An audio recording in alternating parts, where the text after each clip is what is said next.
I can feel the blood creeping up from the heathens. Got will, got fight, got pride, got reason. If they wanna go eat, then you know I'm gon' feed them. If you're coming for me, hope you're ready for a demon. I got eyes in the back of my head, I'm seeing. Take me for granted and you know I'm leaving. I'ma take what's mine with the webs I'm weaving. I could take this crowd from seeing to believing. Got a taste for blood and my tongue keeps bleeding. From the words I spit, so sharp, so freezing, so cold. Behold, frostbite they feeling. I could tear you apart or I could go heal them. Don't believe in fate, don't believe in ceilings. I just need a taste and my mind starts peeling. I don't pace myself, I grind on kneeling. Got lust for change, I just love the feeling. I ain't gonna give up. Got too little time, I'ma live up. Head down, push forward through the tough times. Cause anything worth doing is a tough climb. And I ain't gonna give up. Got too little time, I'ma live up.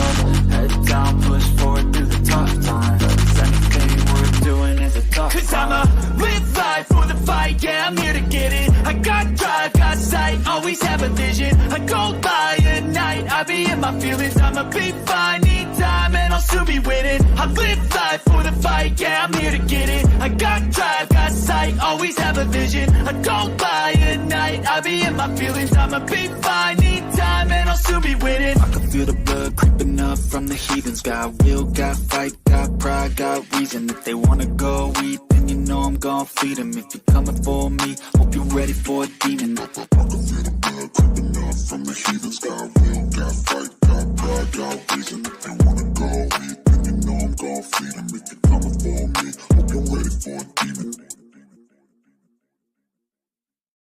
What's going on, FM fam? How's everybody's Friday going? Can I get a mic check, please? Last people up in the chat. Can we get a mic check? Make sure everything is A-okay with the audio before we get on with the important stream. All right. Let's see. Mic check. Good. Super. Appreciate you. All right, guys. So I don't know if y'all saw. I put out a video. I constantly bash on aftermarket parts. Now, I'm not talking every single aftermarket part is bad. No, I'm talking when it comes to engine management, engine control, engine sensors, something that relays uh, information back to the ECM, PCM, TCM. Because these sensors, a lot of the times, or parts, have to relay a voltage back to the vehicle or back to the PCM in order to let the computer know what exactly is going on, what information is going on with the vehicle.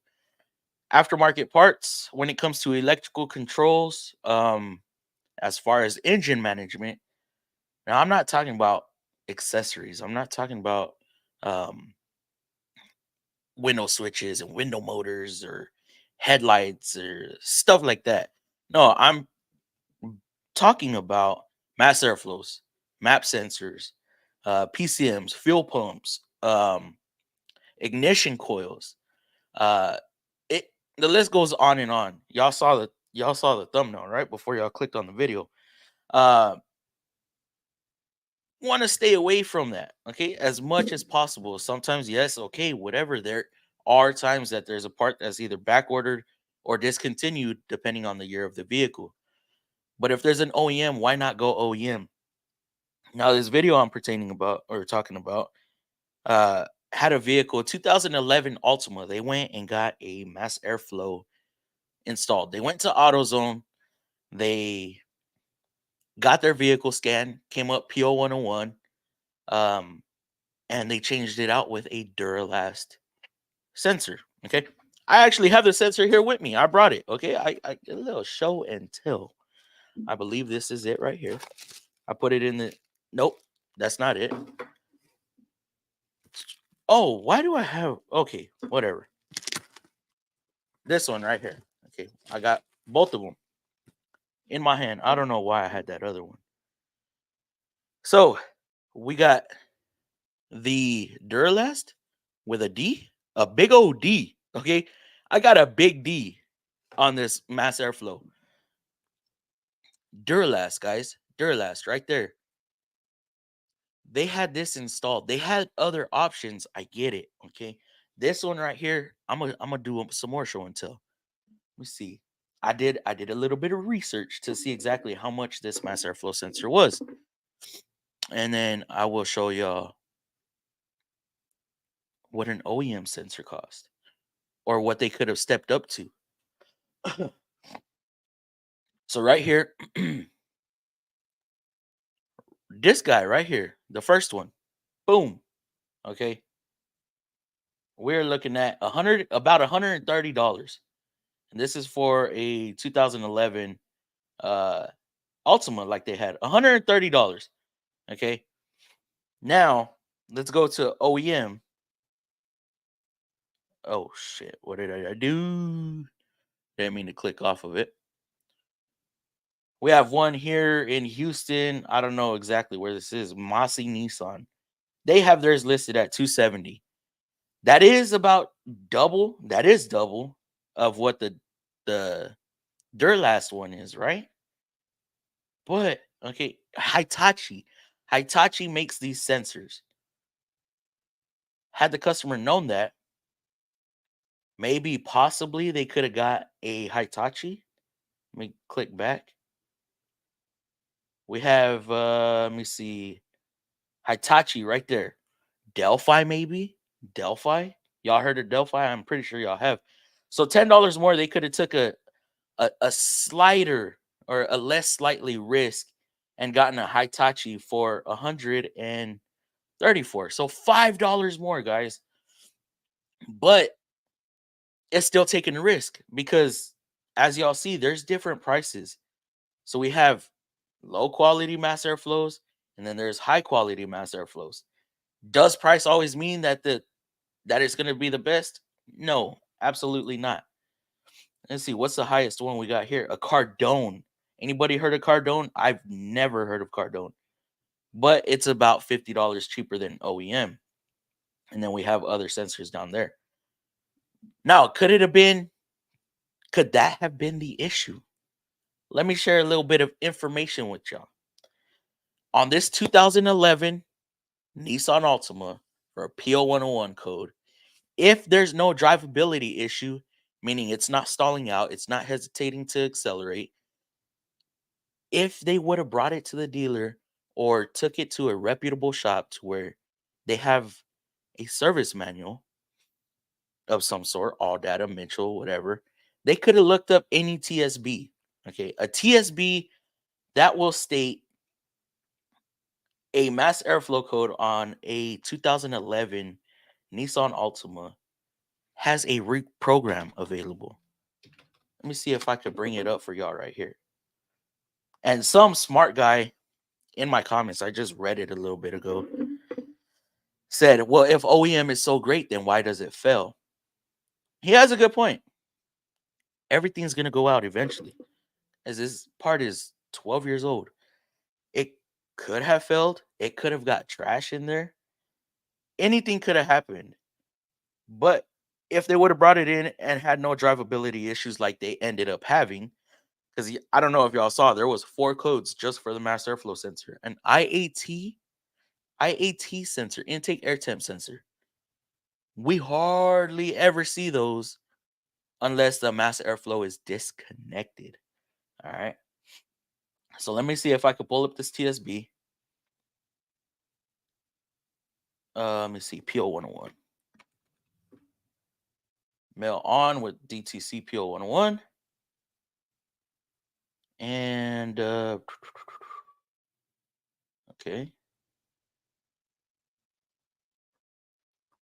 Now this is public information, guys. All right. So I'm gonna pull it up. I'm gonna share y'all the screen.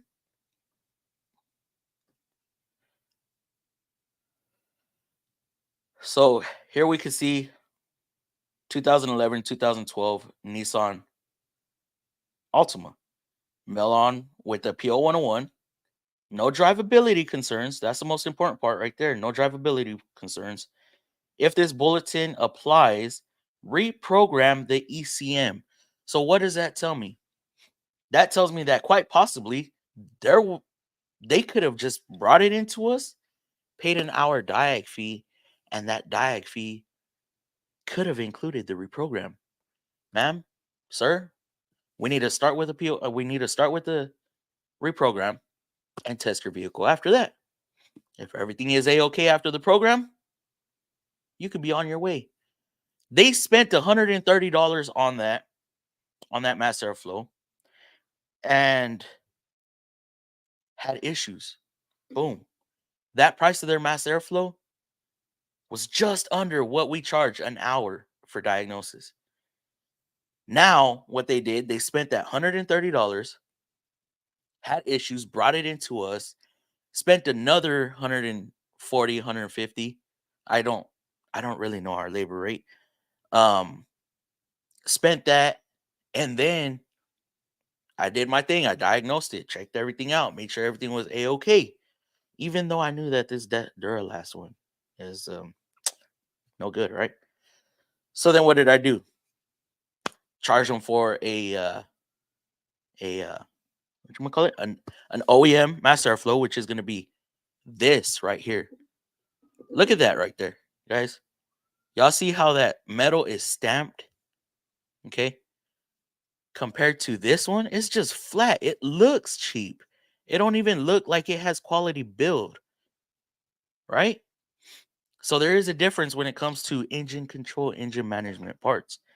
So they ended up with like a $300 bill, I believe, $400 bill. I'm lying there. I don't even know exactly, okay? Because that y'all saw that Mossy whatever OEM's like 270. So after taxes and stuff, that's 300. So let's say $500.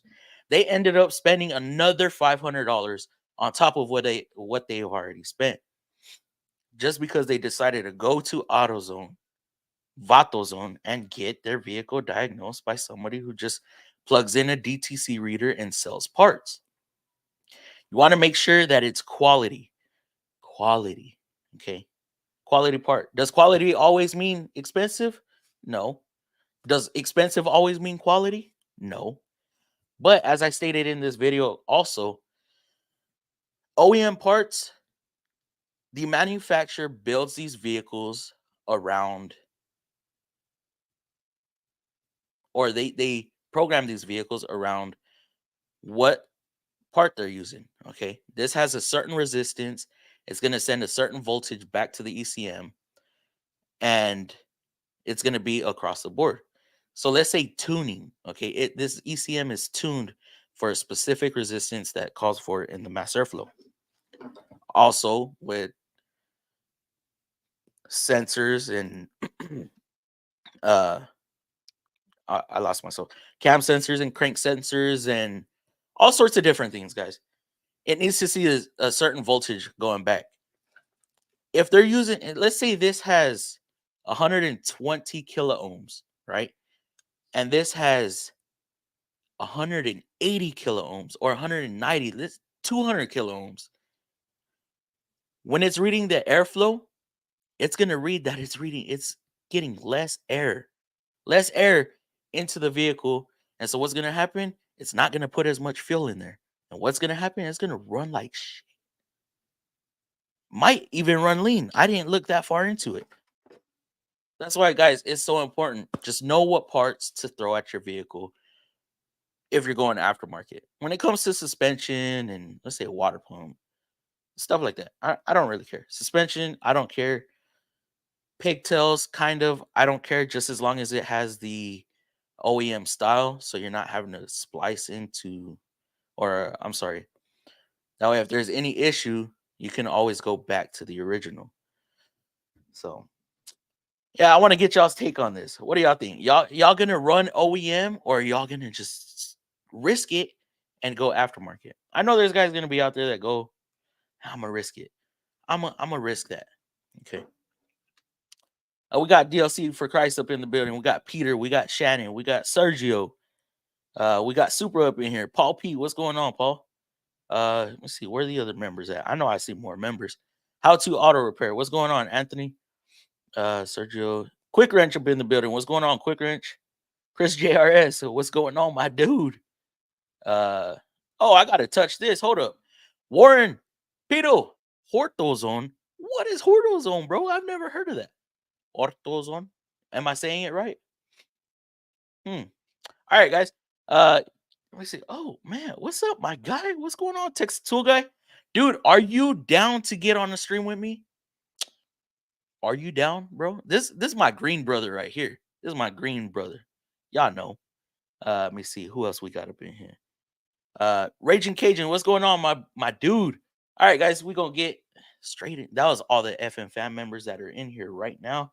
I mean, I'm down. I will shoot you a link. Let me talk to these guys for about 30 minutes, and then we'll get right into it, bro. If you're still here, hopefully. What's up, DLC? How you doing, bro? Peter, what's going on, my dude? Shannon Dickinson, what's going on? Shannon. Hey, I just got home. Freaking hospitals, man. Oh, I hope everything's all right, bro. I hope everything is good with you, your wife, your child. Yeah, hospitals can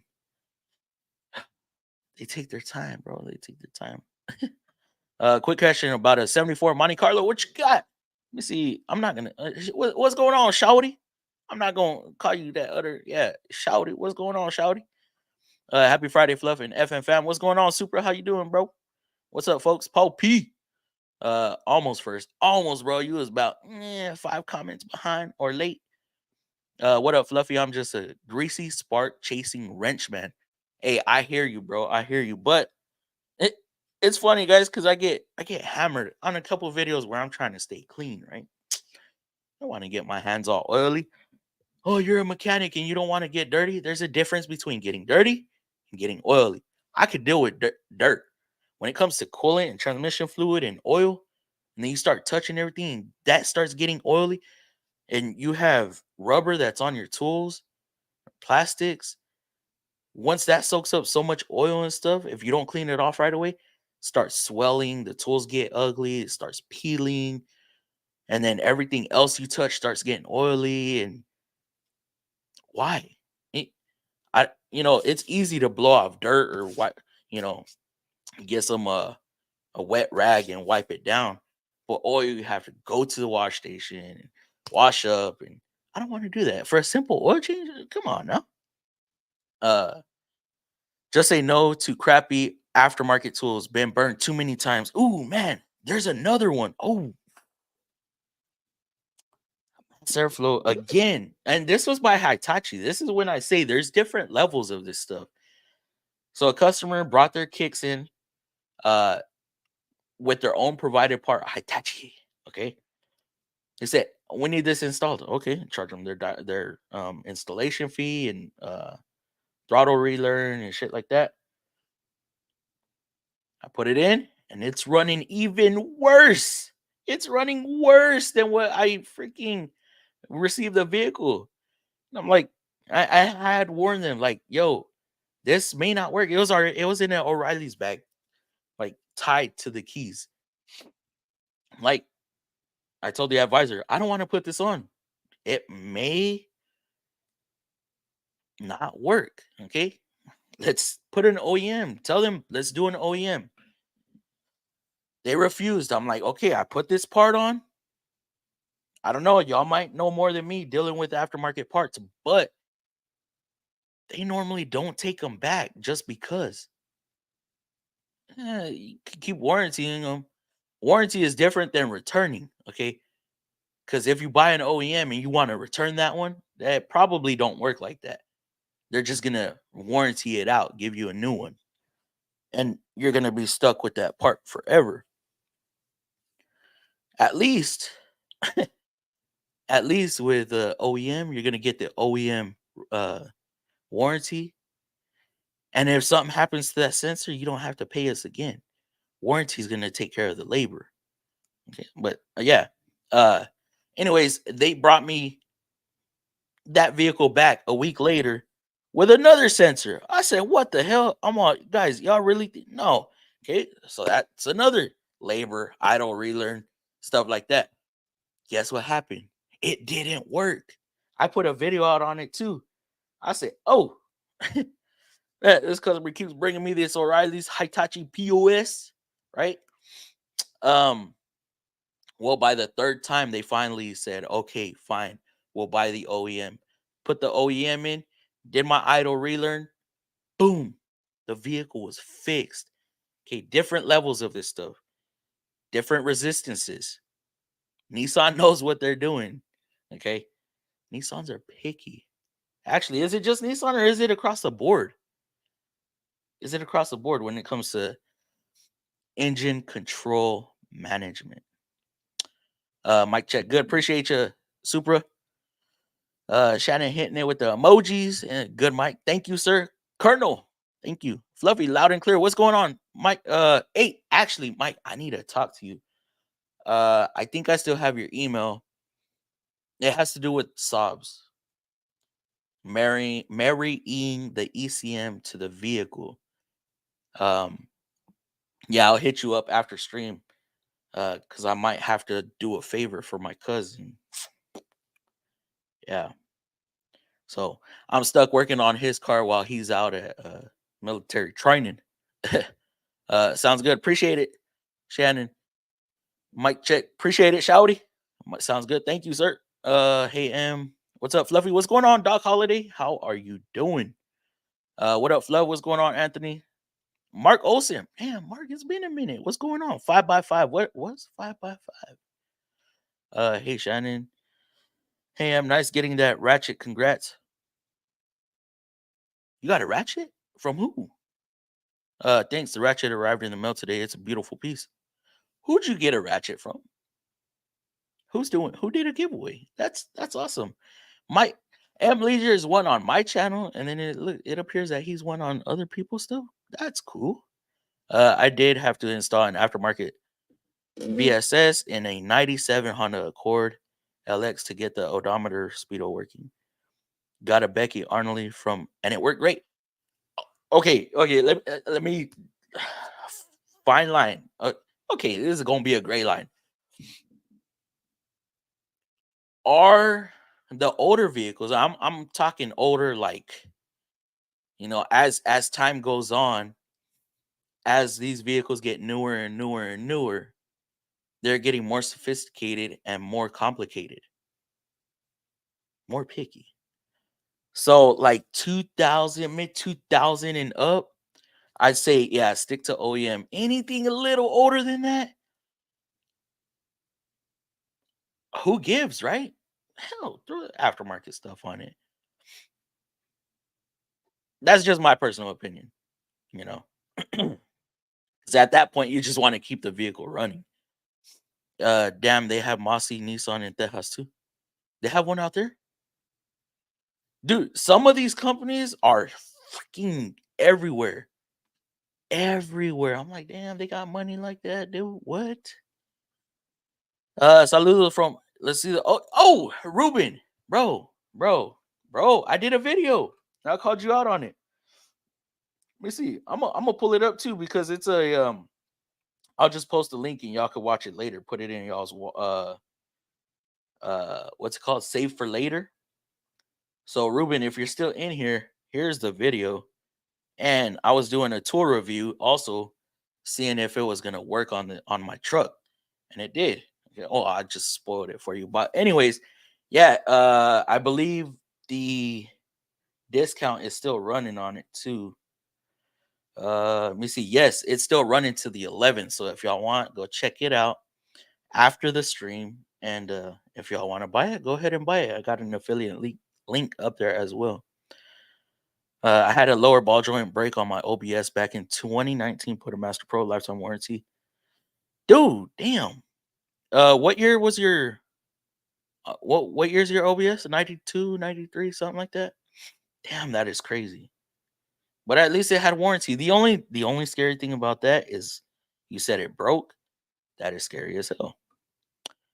What up, all? What's going on? Quick Wrench, how you doing? Hey Dave. After 1 month it broke, so I ended up buying AC Delco. AC Delco, man, you can find those anywhere. Rock Auto, anywhere.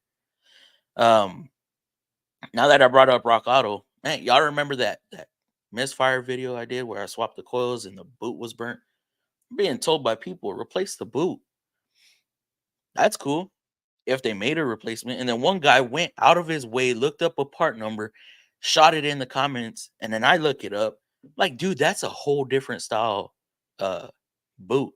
That goes to a whole different coil, like 2005 and newer, or 2005 and older style coils. The boots are different lengths. So one's longer and one's shorter, and then one's fatter and one's thinner. You got to be able to fit this boot down into the spark plug tube. They try to outwit me, and I'm like, guys, just by looking at the freaking diagram of this vehicle, I already knew the style of the intake. Because you click on the link and it shows you the style. It has an engine layout. And the way the boot looked, I'm like, oh hell no, there's no. And then if I would have done that, if I would have sold a lady a boot, and then the coil went out anyways because they would have been back and they would have blamed me. No, I'm gonna sell you a whole part. Come on now. I'm not gonna try to repair a part. No, that's not how it works. Dave, hey, quick wrench. We have Cardone at our part stores. What part stores are that? I didn't even know what Cardone was. Yo, Trans King FM fam, I'll be on later. I'm with the kiddo. All right, bro. We'll be waiting. Hi everyone. Just want to hop in today. Hopefully have a fun night. See everyone on another stream. All right, Oswaldo. Hopefully you're doing good, brother. I've used Cardone in the past. Are they good? Are they good? That price, man, I hope they're good. I wouldn't want to throw away $222 like that. Hey, Fluffy, just wondering if you know anything about Ford. My sister owns a 2013 Ford Focus with transmission issues. Had two mechanics stumped, and our trusted mechanic just tells us it's a lemon. I don't have much experience with Ford. In fact, I don't have any experience at all. But the good thing about joining this stream, and if you have any questions about any other makes and models, we have a huge lineup of independent techs or techs that have been at other dealerships, other manufacturers. We got mobile mechanics that are always in the chat. So if I can't answer it, man, just pay attention to the chat because there's going to be some information somewhere in here. That is the cool thing about the community that we have right now. You can generally find OEM parts online for close to auto parts store brand. Um, I would just make sure that the part number matches or is very, very close. I don't have an issue with finding parts online. It's just are they gray market? Are they black market parts? Y'all know what I mean, right? Counterfeit parts. We want to stay clear of those. Because I'd hate for you to install a counterfeit part and then it short out your ECM. Oh man, we're talking hundreds of dollars at first. You short out your ECM, now you're talking $1,000, $2,000 for the part alone, plus all the programming that goes into it. Yeah, just be careful, guys. Be careful. Why does OE fail? Used wrong or abused, not replaced as part of routine maintenance. For example, oxygen sensors do start to fail over time. It doesn't matter who makes them. Correct. You do have a point there.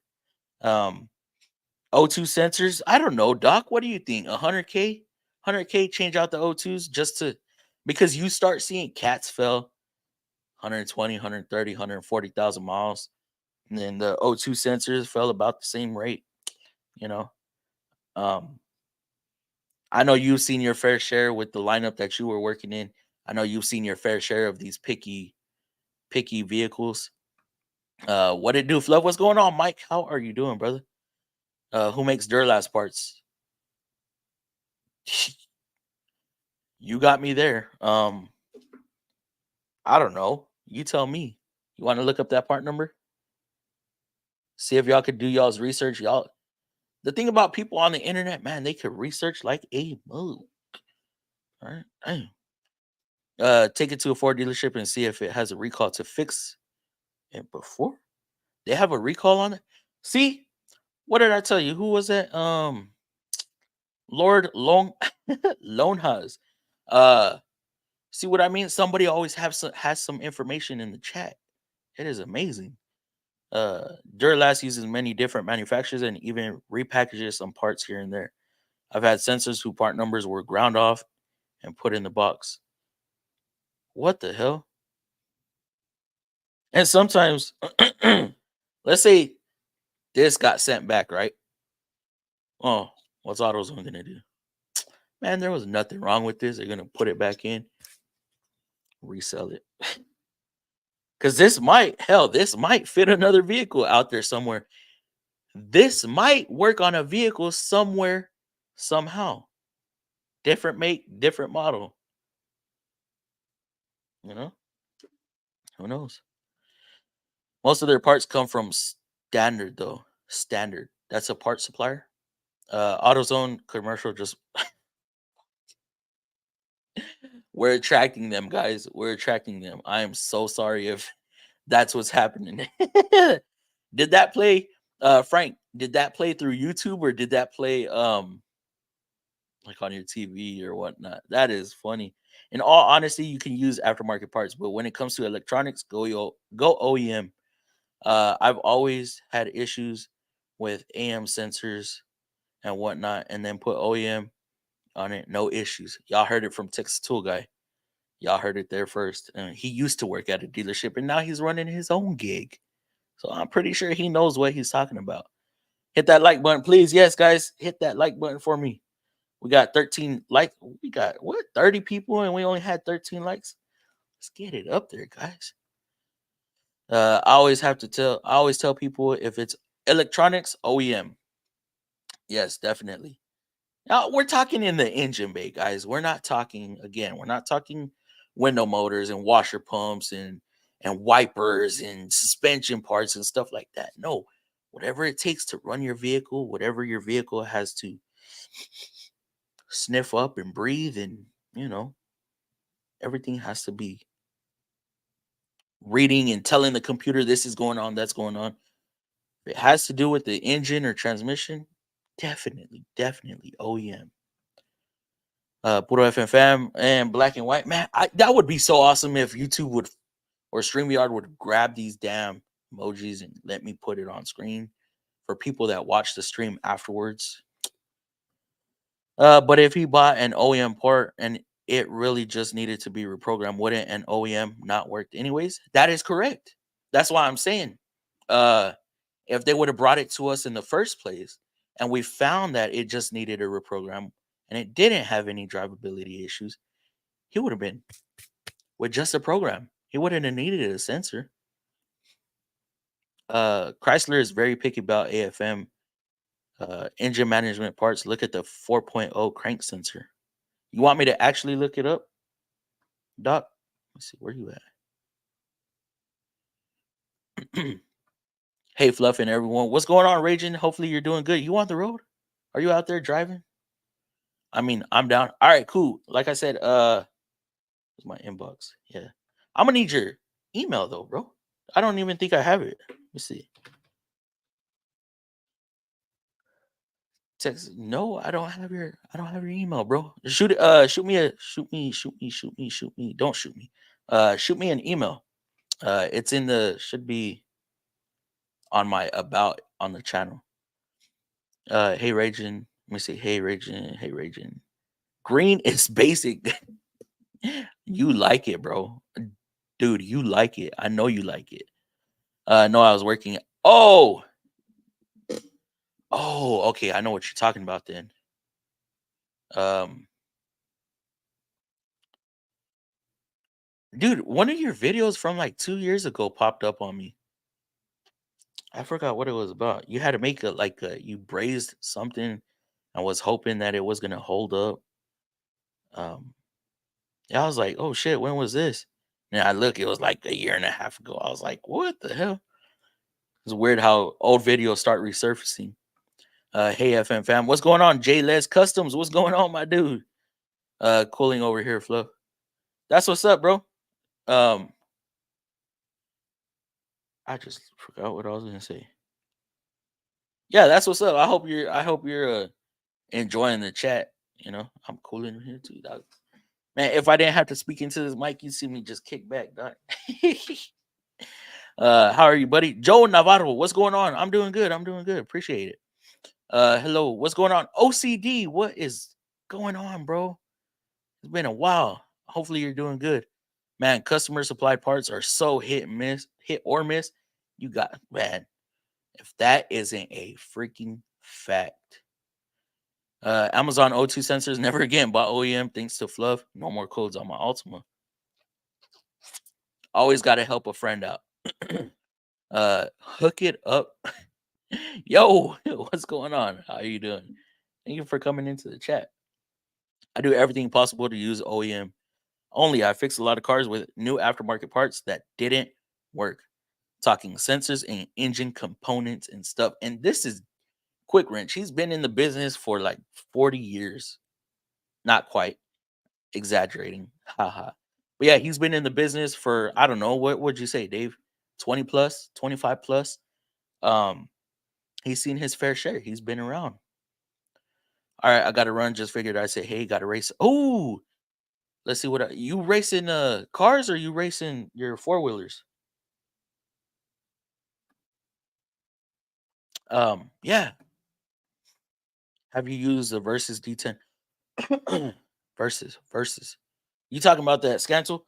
I think you're talking about that Scancel, like from what JT was talking about yesterday, right? I was driving, so I wasn't looking at the chat. I was just listening to what he was saying.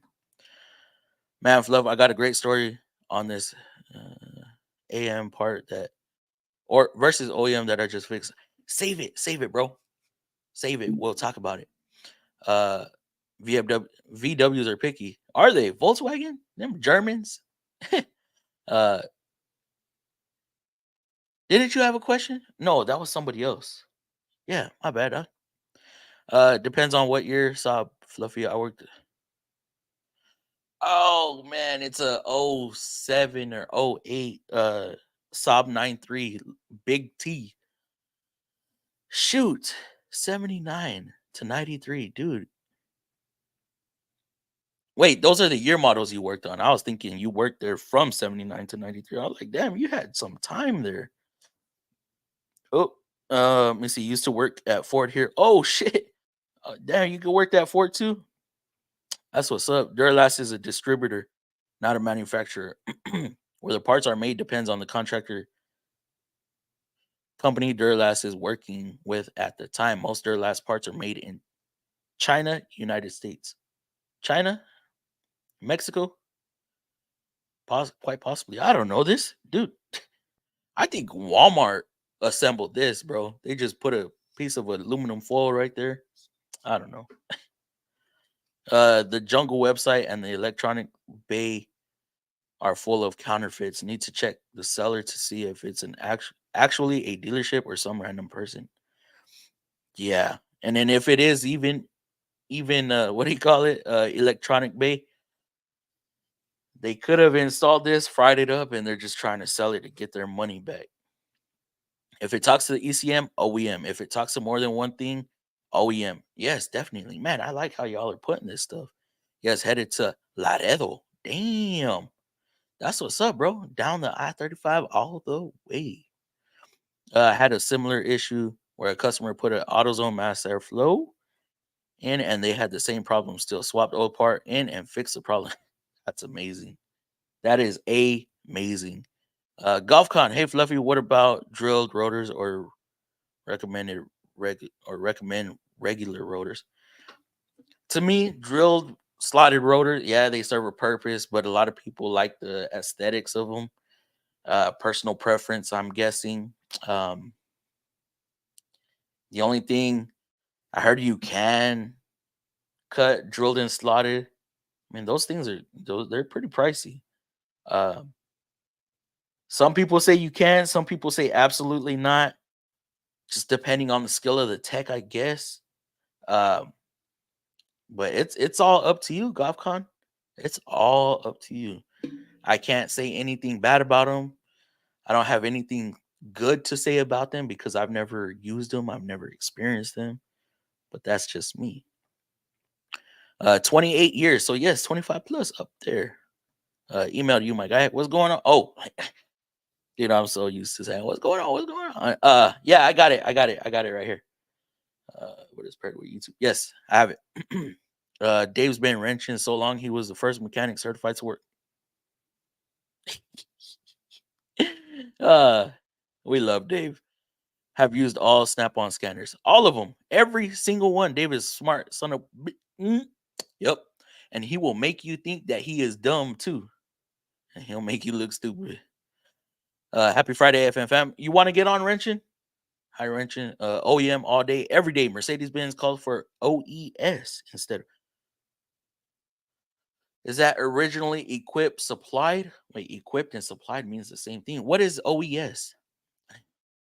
Mercedes Benz, dude. Damn. Jordan slotted rotors are more noisy, more noisy if that bothers you. Are they?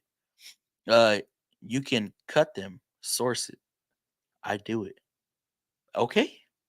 Texas Tool guy said, I heard you gotta be like, you gotta like cut like 1,000, 2,000 at a time. Like you don't want to cut too much off of them. Hello, Shannon. All right, I'm gonna start sending out some emails. So we're at that 40 mark.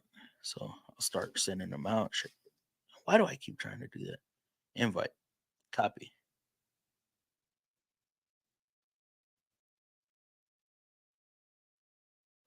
Ooh. Hold on, guys.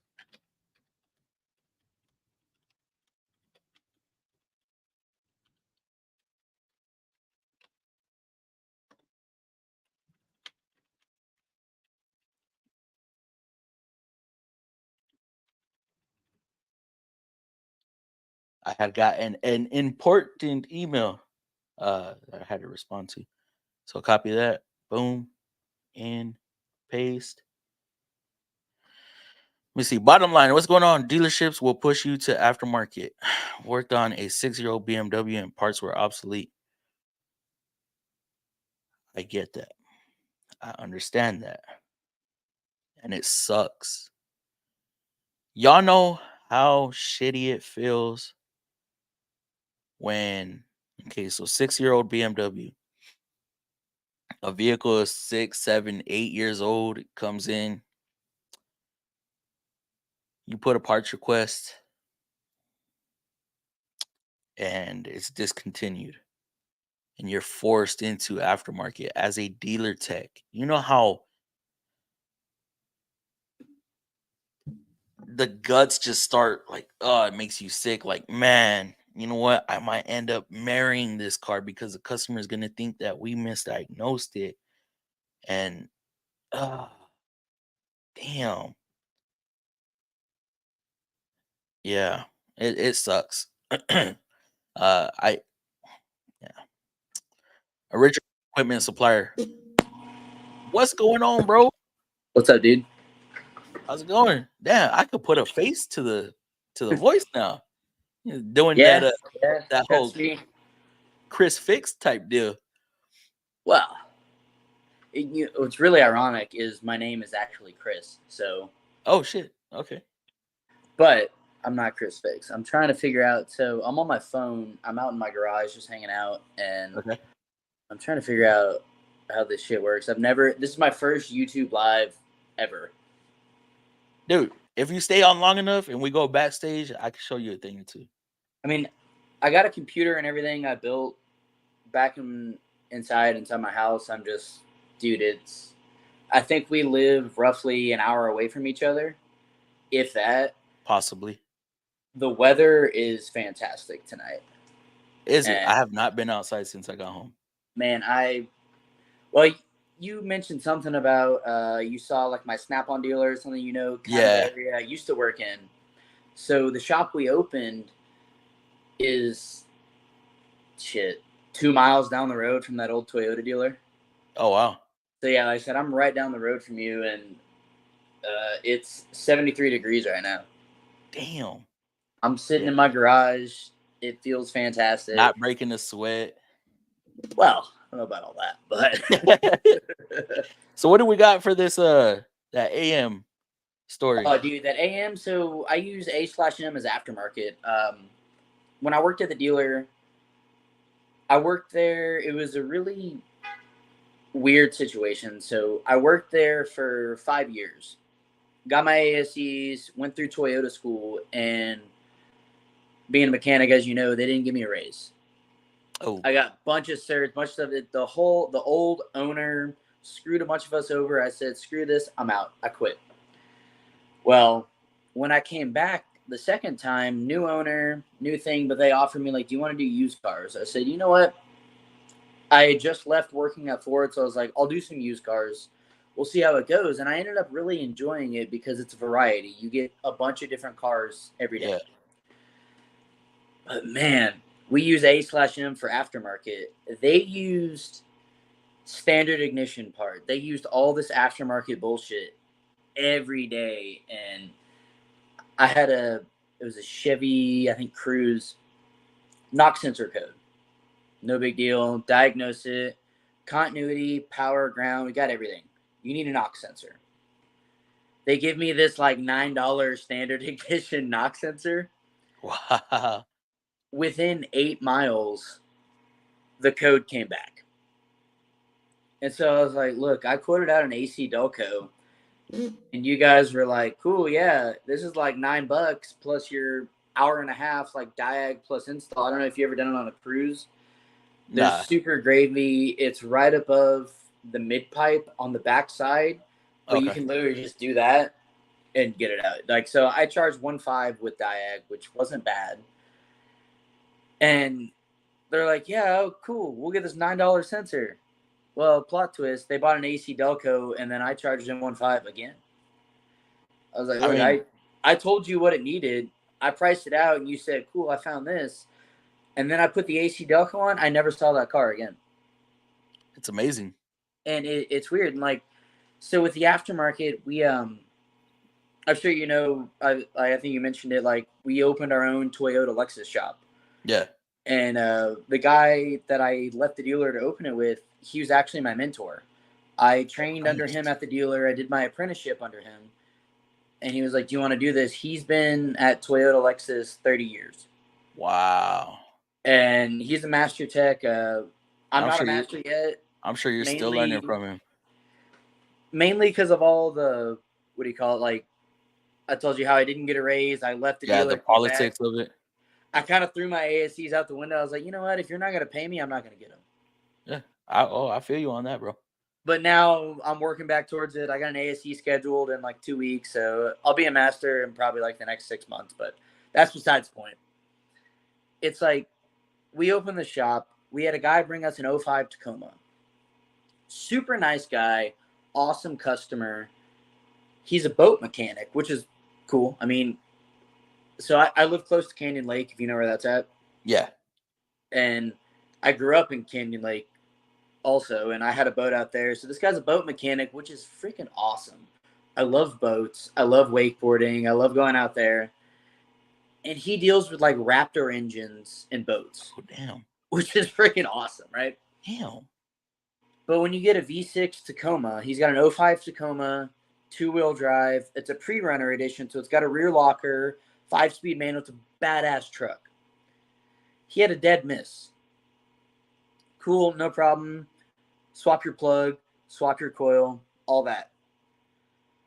No. He put 6 plugs, 6 coils, 6 injectors in it. Didn't fix it. He put an aftermarket cat on the driver's side. Oh. Bank 1 or Bank 2 sensor 1 air fuel ratio. So if you know anything about Toyota, they don't use O2 sensors. Well, they do. Just like they use air fuel ratio upstream. They use O2 downstream. That's exactly like us. It's a tighter tolerance, yep. Smaller parameter, all that stuff. But that's conversation for a different day. And so he put a new AFR. He's like, oh, I bought a Denso. I bought all this. He bought it on a Rock Auto. And I told him, I was like, man, I applaud you for buying Denso, trying to keep it factory, but you bought it on Rock Auto, which doesn't make it good. Exactly. Rock Auto, don't get me wrong, Rock Auto's not bad. I have a 2000 Camry. That's my daily driver, right? Yeah. I have a fully built 07 Volkswagen GTI. That's my toy. But I daily drive a Camry because it's cheap, it's reliable. and I could throw Rock Auto parts on it like a ball Yeah. joint or a wheel bearing, and it's fine. But when you're dealing with injectors, AFR sensors, all that, you want to go OEM. Correct. So we use what's called TechStream. That's our scan tool. Okay. So I had TechStream pulled up. It's like, cool, 2,500 RPMs. You should be at 3 volts or like 3.05. Like it's a 5-volt reference. Mm-hmm. He was at 2.98, which a lot of people would be like, oh, that's check your meter leads, all that. But I'm using a scan tool plugged into the CAN bus. Yeah. And it's reading under 3 volts. And I told him, I was like, look, man, I know you got a Denso. Let me swap in a factory AFR. Luckily, he approved it. I was reading like 3.15 volts after I swapped in the factory AFR. So I long story short, basically, I had to unfuck the situation. Like, oh man, I dude, know. he put all these parts, you put a catalytic converter, you put all this stuff. So I had to get it back to factory. I put a factory mass airflow, factory air fuel ratio. And then I got it where I was like, well, he was like smoking out the tailpipe, all that stuff. So I got it to where the stuck to rich code's gone. All this other stuff's gone. And it needed an ECM. So I was like, cool, let's program the ECM. The stuck rich is gone. The mass airflow is reading correctly. The AFR is reading correctly. Now I have a PO300. Like, Jesus. So basically, this truck, he threw all these aftermarket parts at it and a new set of spark plugs.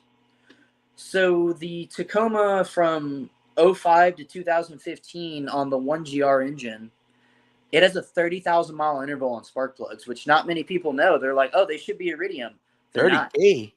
They're 30K. What are they? You can put Copper? iridiums in them. Nothing will happen if you put iridiums, but they're 30,000 mile spark plugs. And as you know, in this day and age, that's crazy. Yeah. And Toyota basically has been iridium since like 04, 05 with the 2GR. But the new Tundra, the 22s, those are 45,000 mile plugs. I see. I did not know that. Well, so you went from a 5.7 V8 to a twin turbo forced induction V6. 45,000 mile plugs, just like Ford's.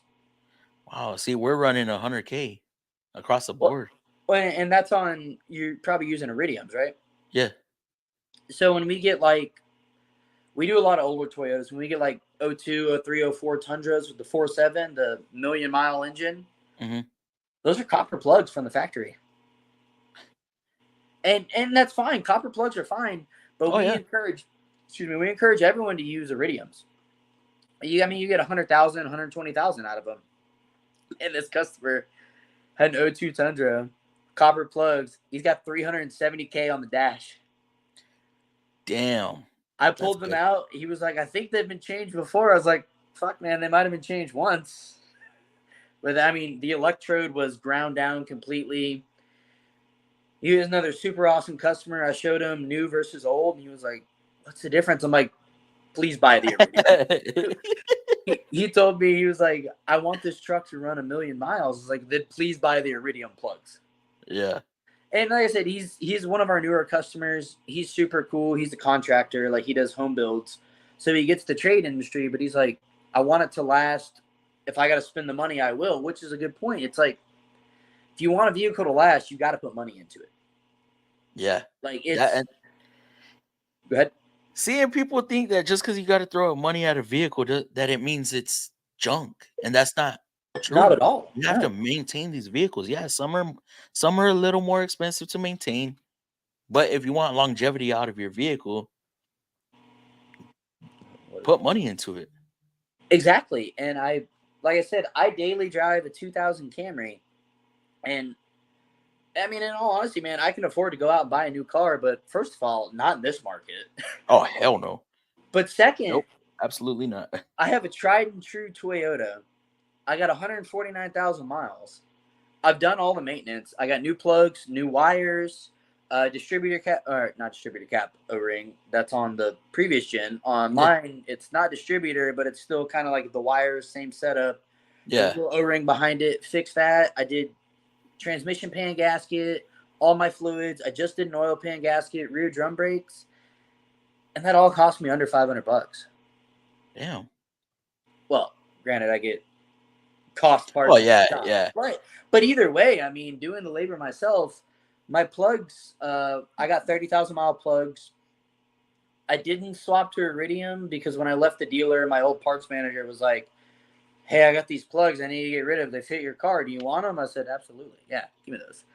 I got a whole stockpile of Toyota parts in my locker at the shop. But Test parts, bro. well, exactly. we had a guy with a was it 01 Land Cruiser, wanted all 8 coils replaced and only one was bad.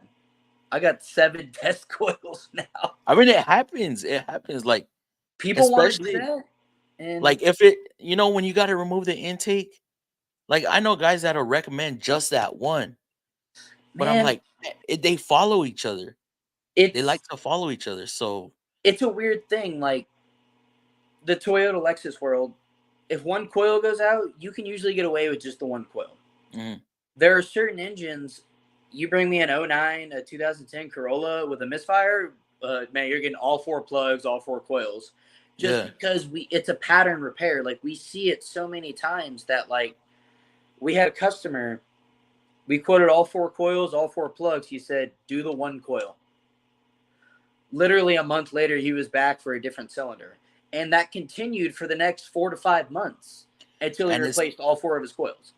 And I'm like, had you done it from the get-go, you wouldn't have paid like obviously at the dealer setting, you do a misfire, you do a coil, it comes back with a check engine light. That's a recheck comeback. until you Yep. can prove it wrong. And then you say, cool, it's a misfire, but it's on a different cylinder. Obviously, I would keep my ROs, I would keep my notes. Not everyone does that, and they get burned on that. Yeah. But you keep your notes, you're like, cool, I had a PO301. It came back with a PO304. That's not a comeback in my book. Unless you did 4 plugs in 1 coil. If you did 1 coil, that's all the customer approved, but you quoted everything else, that's not a comeback. They Yeah. didn't approve what you quoted. Correct. And that customer came back once a month for like 4 to 5 months. 1 month was like 2 months, but whatever, and got all 4 of his coils. Dude. And what was it? An hour labor per each time? Uh, at first, excuse me. So he was in the middle of when we got bought out at the old dealer. So it was an hour diag. Then they dropped it down to like 0.8, then 0.6, then 0.5. Like it was a whole mess there, Mhm. but they would drop the diag time to like half an hour. But when I left the dealer, the labor rate there was more than double when I started there back in 2015. Damn. So cool, they can drop it from an hour to half an hour, but they're still making their money. Yeah. But I mean, when you actually went to replace those coils, were you charging your, each time you were charging labor, right? To replace the coil? So I only got it the one time. And then when it came back with it was like, so we did every other Saturday. Oh, So they okay. come back and then like, cool, you got to come back on Monday. I was like, shit. All right. But then I find out they scan it and it was different than my notes. So the other tech took it. They're like, well, I'm going to get my hour diag plus my coil. Oh, So when they find out it's not a comeback, it goes to another technician, which, yeah. had it been a weekday, it probably would have come back to me either way. Yeah. Personally, I probably would have just charged him half an hour instead of an hour, just because, yes, it's not a comeback, but I know what the issue is. I'm not going to Yeah. charge him full pop. Like, and that's how we run our new shop. Like, if we have electrical diag, it's an hour minimum. And I think everyone can agree across the board, if it's electrical, if I'm pulling panels, if I'm pulling out my meter, it's an hour. Oh, 100%, it's definitely. an hour. Yep. If you got a brake vibration and I got to drive your truck down the road and your brakes pulsate, I'm not charging you an hour. Like, that's just, I drove it down the street and I hit your brakes and I was like, yeah, this shit vibrates. Yeah. I'm not charging an hour. And And we could that's, catch that on I don't know if you do pre-test drives, I do. before. Every car Okay. gets driven before and after. That's Yep.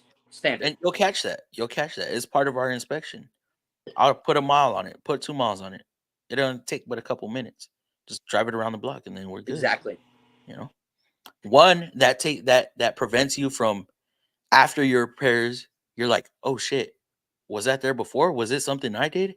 Yep. And then two, it helps you catch stuff and upsell it. Well, especially if you go to drive, like, so we do a lot of lift kits. Excuse me. We do a lot of suspension, a lot of lift kits. We work with a company called Four Low Fab. He does a lot of long travel.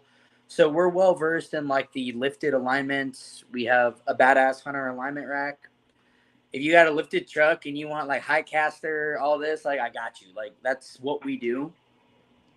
So if I get a truck in for a drivability concern, and I'm like, cool, off acceleration, it has a terrible vibration, but it also has a vibration when I brake.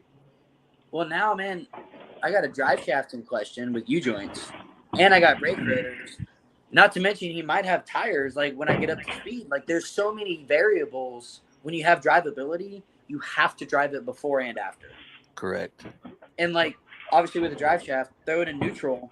If that goes away, you know it's a drive shaft, so you can do your repair. And if that vibration's still there and you verify it's a drive shaft, that's up to the customer. And at the end of the day, being independent versus leaving the dealer, it kind of sucks because I can only do what the customer approves. Yes, that's all. That's everybody.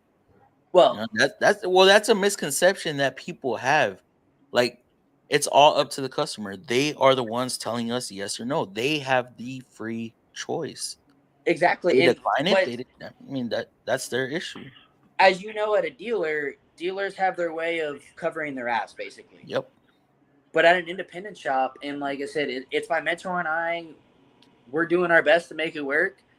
Sometimes you got to take the short end of the stick, and like you can cover your ass all you want, but at the end of the day, whatever the customer says, if the customer declines it and then in a week they come back and they say they're pissed off, it's really hard. We can't what is it? Be aggressive and respond. Be like, well, you declined it.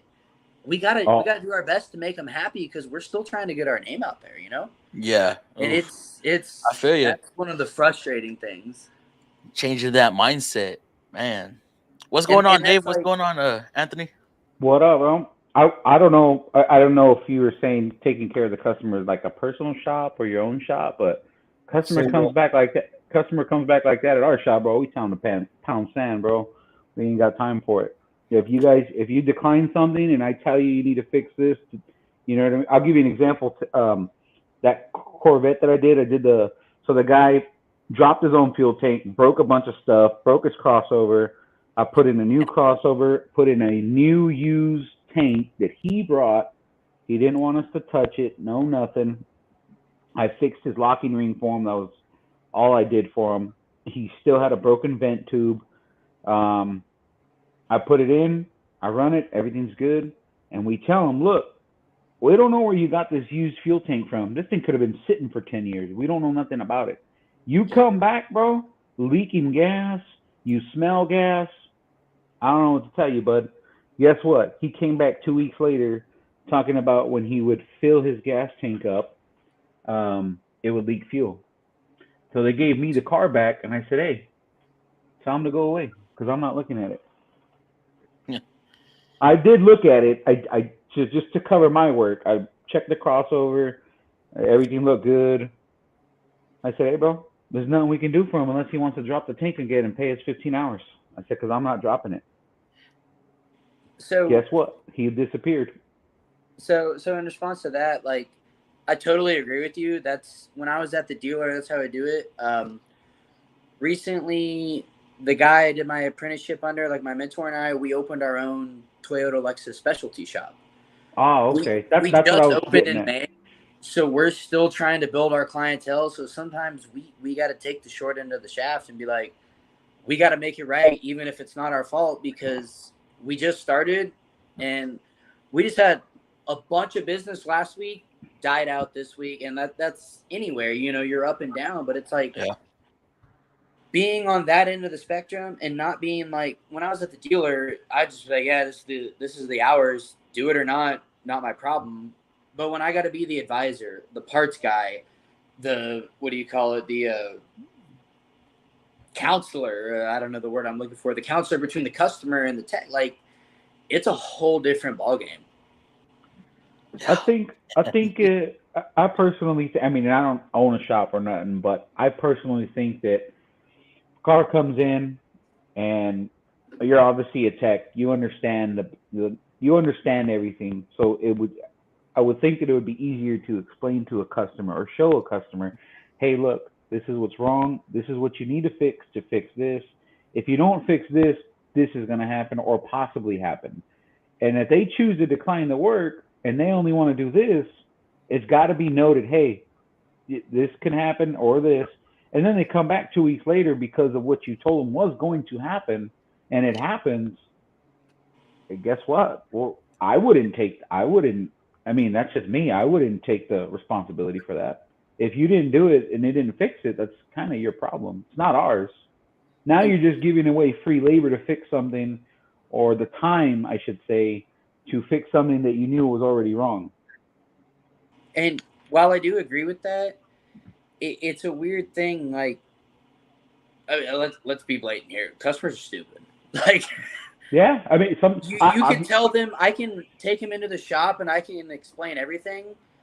Man, I got people who look at me like I don't know what the fuck that is that I'm looking at, and I'm like, I get that, and I can do my best to explain it to the best of my knowledge, and they're not going to understand it. And they can sign all the documents, they can do this, that, and the other, but at the end of the day, I need the customer to leave happy from my shop. See, that's a weird thing because advisors normally don't have mechanical experience. Yeah, not, And yeah, some of the no. best advisors have never touched a wrench. But I don't know if you know it's what, because they're able to dumb it down to a customer easier than we can, you know Maybe. why? where the Is what I customers would think. don't feel stupid. We dumb it down to them, and they dumb it down even probably further to the customer. Possibly, I think you know, that's because more so you'll have along the lines of what happens. you'll have customers that will feel like you are making them feel dumb. I'll give you one. We don't do it on purpose. It's You're just talking we about know the technicalities of it. you're talking about customers. We had a guy today got an extended warranty, mind you. I guess his extended warranty really didn't want to pay for shit. This guy needed a water pump, but it's a newer truck, so it has an AC belt and the drive belt, and they're both stretch belts. They're one-time use. Oh man, So we quote the water pump and we quote all the parts, and the advisor comes out and is like, oh, he doesn't want to pay for belts. Well, then guess what? We're not doing the job. He has to replace the belts. Then you're like, well, he doesn't want to pay for them. Okay, well, call him back, tell him, and explain to him these are stretch belts. They're one-time use. We have to cut them off and install new ones. So that just kind of goes to show you. He's like, oh, he just wants the water pump. That's all he wants. And we're like, well, we can't do the water pump unless we replace both belts. They both got to come off. And I don't know what extended warranty he had, but he didn't. That's just stuff advisors would have to deal with. But they were telling the advisor was like, well, why do we got to replace the belts? And I'm like, they're stretch belts. What kind of car is that on? It's a newer Silverado. oh man, those Belts on a new Silverado? for the AC are All at any Silverado that's, I would say, new body style. If they have, because there's like a mid-year, but if they have stretch belts, they are one-time use. Per GM, they are one-time. I'm sure you can get them off and put them back on maybe, but I'm wondering they're if one-time it's use. because Well, I can get them off and put them back on. I guarantee you that. Yeah, you can definitely get them off, but I mean I've never tried it on the new ones just because I know they're one-time use. Like when we do warranty work, we have to put new belts. Oh yeah, and if you don't, guess what? Well, you don't pay for the claim. So when I worked at Ford, we would do like warranty short blocks, warranty cylinder heads, all that stuff, and I would quote out belts, and warranty wouldn't. They were like, I just reused the belt. So they had a lot of stretch belts, and I have a tool that I bought that you can get them off, you can get them back on. But man, I know they say you can, but I just really don't feel great about reusing a stretch belt. No matter if the manufacturer says, "Oh, totally, it's a stretch belt, but it's this many miles. Oh, it's warranty. Reuse it." I disagree. Not right now. It's dead. I've never seen. I mean, I work for GM, so I don't know any other ones. But I've never seen anyone that says you can reuse a stretch belt. Well, when I worked at Ford, they started sending us preloaded cylinder heads so they could pay us less flag time. So Ford does a lot of weird things, and I only worked at Ford briefly. I'm a Toyota Lexus guy, true and true. It's just Stop it. Ford was a weird stint in my life. That's how it is for me. I'm to the core Nissan, but I'm a Chevy guy. When it comes to work, I'm Nissan through and through. This one. That's what I grew up with. Not grew up with, but that's what I've grown in the industry with is just Nissan. I see anything else and I'm like, Call your mama. And Fluff, to go back to what we were talking about earlier, that 05 Tacoma. So I did the ECM, I did all this stuff, and that just goes to show on factory parts. I put a new set of plugs in it, did all this badass work. I got his issue gone. I went on my test drive and had a check engine light pop up because he had replaced Bank 2 catalytic converter. Toyotas, if y'all didn't know, Toyota Lexus, you put an aftermarket cat on there, your code's going to stay. Like, it does not like aftermarket cats. Same with GM. You'll get less than 10 out of any of them. Yeah, same as GM. I just had a 420 code back within 3 months. You put an aftermarket converter on a GM product. Yep. We did all this work on this Tacoma. I went on this awesome test drive. I was about to hit the 30-mile mark. I was like, cool. All my monitors are going to set. Check engine light. Dude. Pull over. PO430. I was like, I had never been so happy to have a PO430 after what I battled with that Tacoma to get it back running. And I had to tell the customer, I was like, man, this sucks. You have a $2,500 bill. You got an ECM. You got an air fuel ratio sensor, MAF sensor, plugs, all this stuff to get it back running. And you still need to put your factory cat back on. Luckily, he had it. He's going to swap it over the weekend. That's his problem. Oh, okay. That's good. But I hope it fixes it. I hope everything's cool with that. It will. He replaced the cat because he said it was discolored. I'm like, man, don't look at those exhausts. Like, if they're discolored, whatever. If you have a restriction, if you knock on it, you can hear something loose. If you have something wrong with it or a code for it, you replace it. If it's discolored, leave that piece of metal. That's how I look at it. Yeah. How many years you been doing this? And luckily, if he's gonna swap it, it'll be fine. But like, that just goes to show, like, those aftermarket parts may say Denso, they may say Aizen, they may say whatever, but they're not. They're just, to plain and simple, they're not. Yeah. How many years you been in the business? I'm just shy of 10. How many P420, P430 codes have you ever seen where it wasn't a converter? Probably 1 to 2. Not a lot of them. It's almost always a bad cat. Exactly. And again, Toyota Lexus, we had bulletins on the 04, don't quote me, 04 to 06 4Runners. Both sides. Like, the bulletin covered both cats. You get a PO420, they're like, cool, replace both. Like, it was so common when you get 420, 430, you need a cat, and that's just it. I will say this on a GM car as well. I don't know if it's for all of them. I just know, I forgot what I worked on recently. It was like an older Cruze or Malibu. It was an older car. They had put an aftermarket cat on it, and the P0420 came back.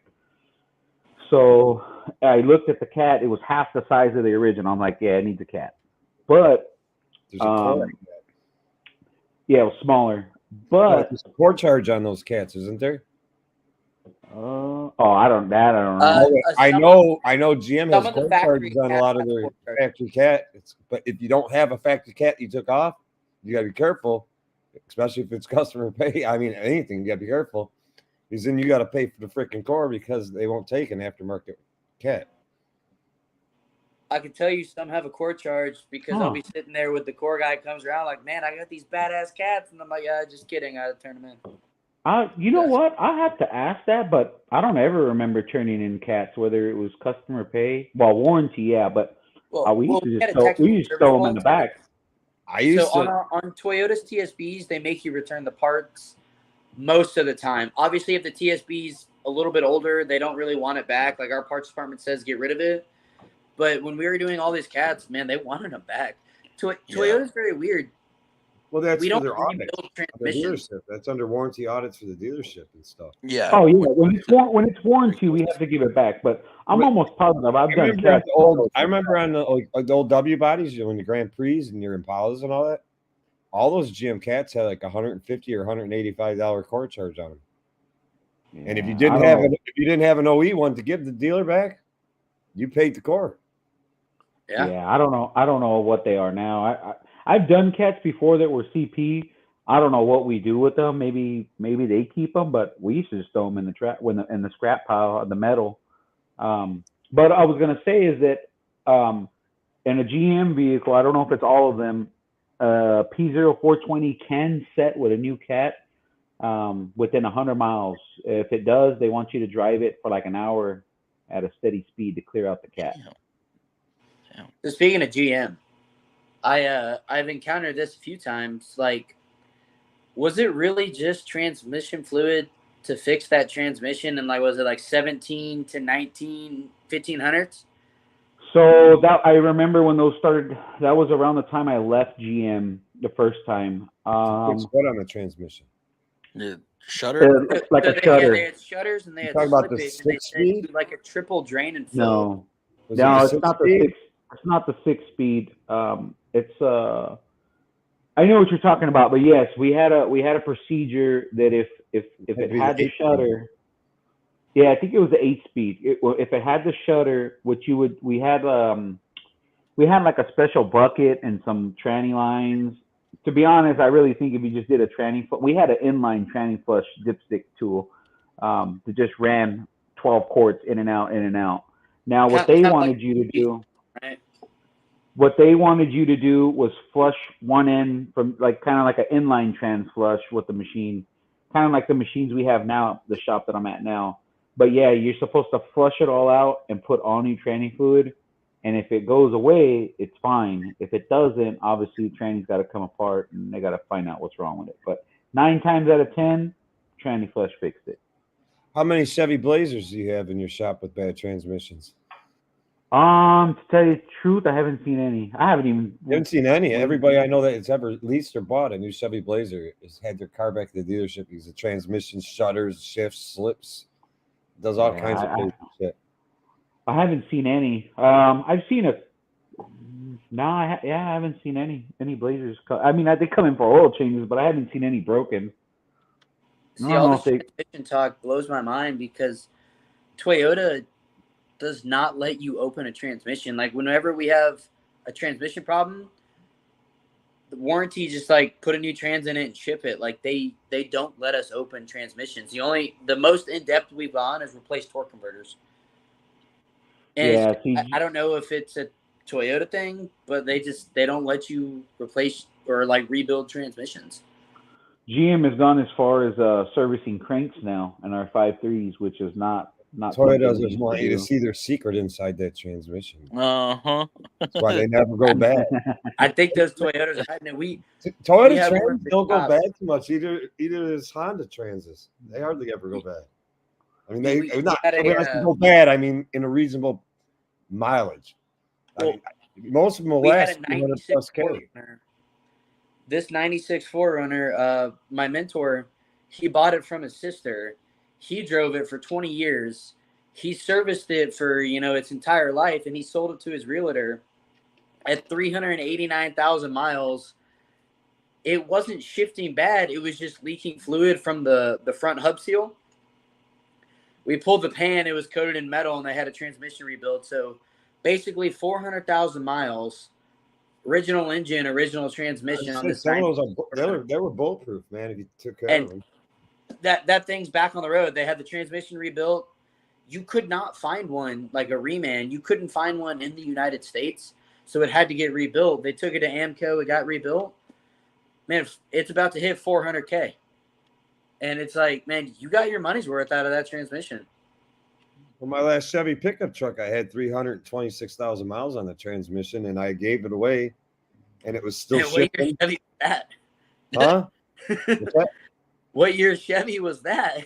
2003 Silverado. That makes sense. 5.3.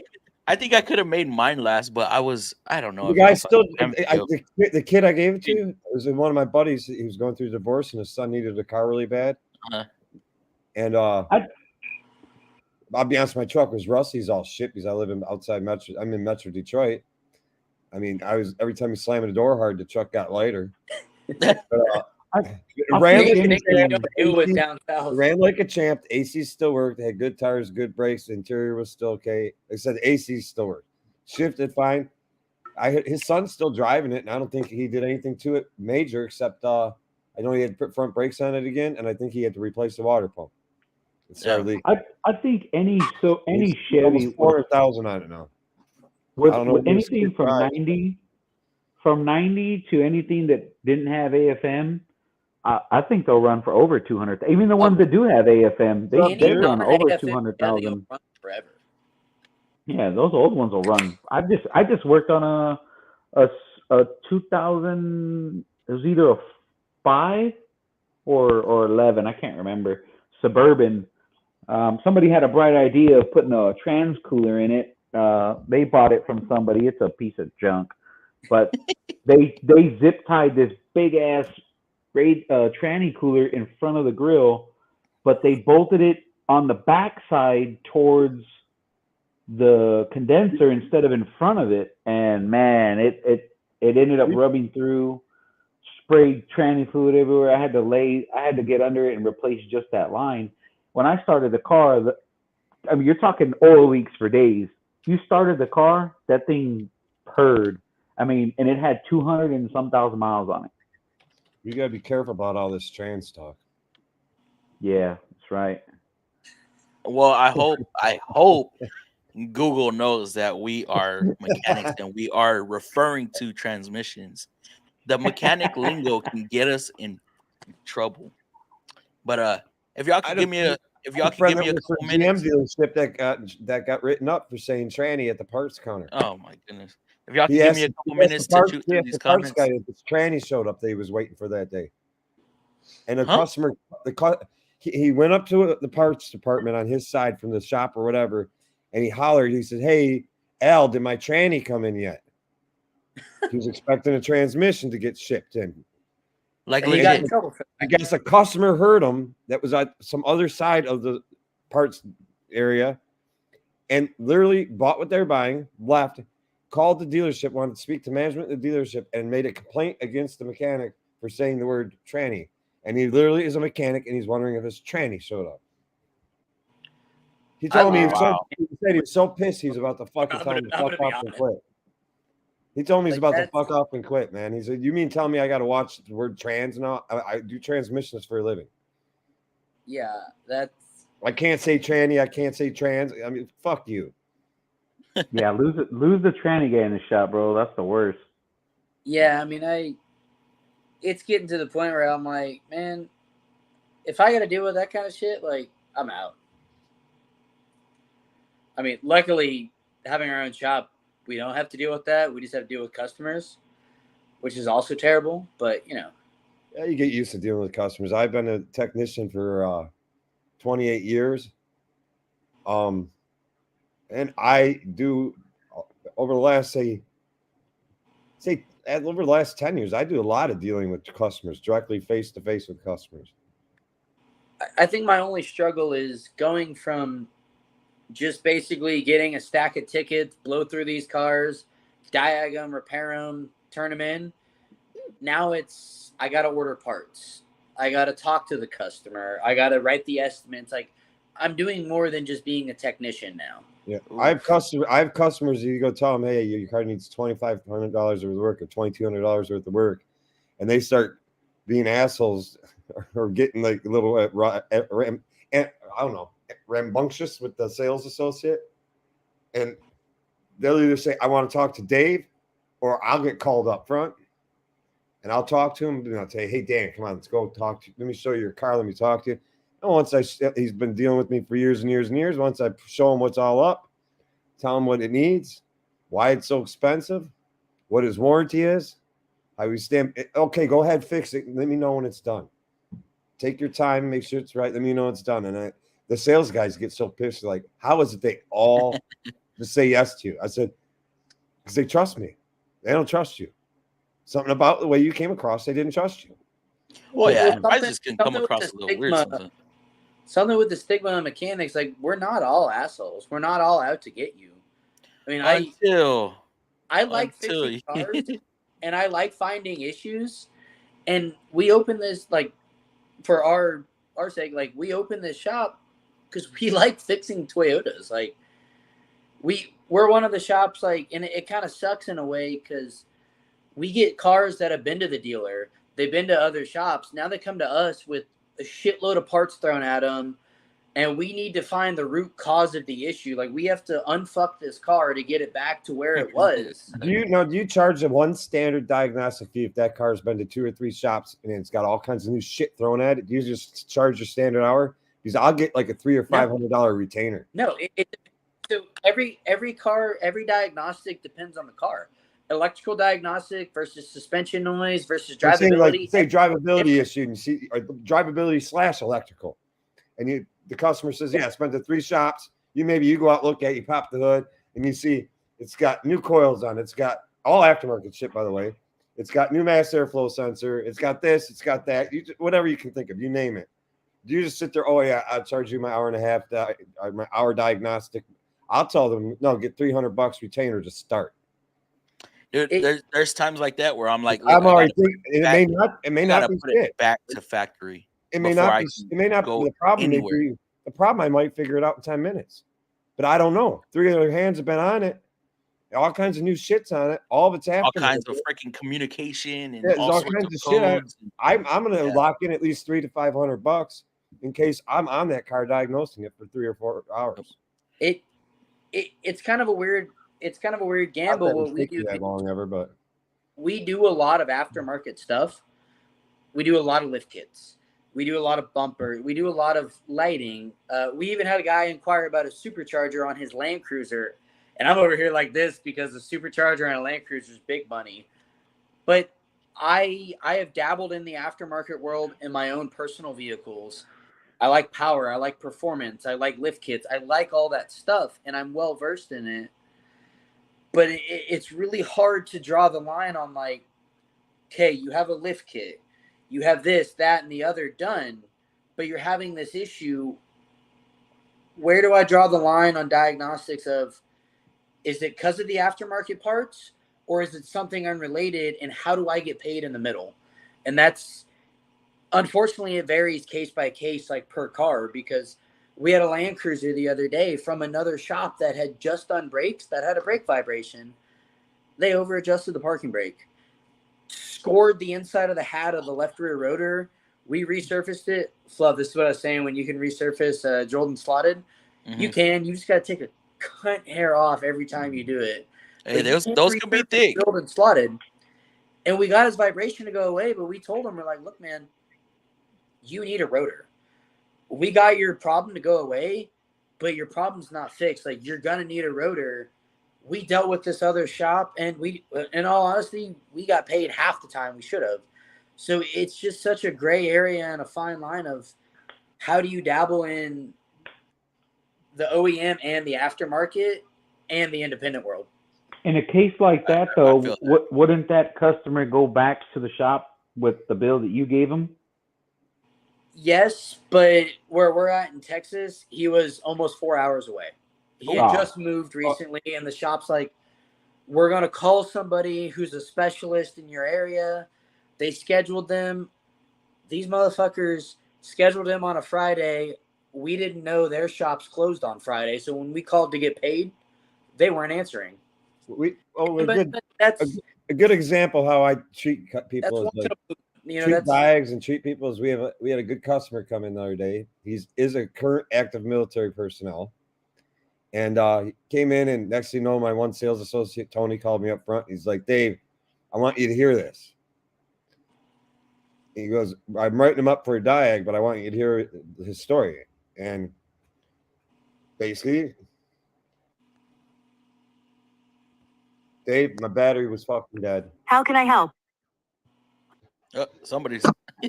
Shut up. I gotta get her to shut up. Oh, that was anyway. He tells me, yeah, it's my damn Siri was talking to me. Oh shit! I just said her name. Anyway, it's like I don't know what year it is. It's maybe I think it was a 15 Chevy Silverado, and he's like, yeah, I took the stuff all off here and all that. My battery was dead. I went and got a battery from Advanced Auto. He goes, my dumb ass put it in the wrong way. And he said, I hooked everything up. All of a sudden, my truck wouldn't do shit. He said, it's totally dead. I turned it back around and hooked the battery up proper. It's totally dead. He goes, nothing happens. Man, I love backwards jump starts. I go, well, thanks for being totally honest. Thanks for being totally honest, Jerome. I looked at Tony. I said, write him up for basic inspection, which I think we charge $19.99 for. That's just like an overall, do a quick glance over your car. And are you at a dealership or independent? Independent. And I said he blew his main 175 main fuse coming off his battery post. I said, Tony's like, how you know that? I said, because he just told me he put the battery in backwards originally.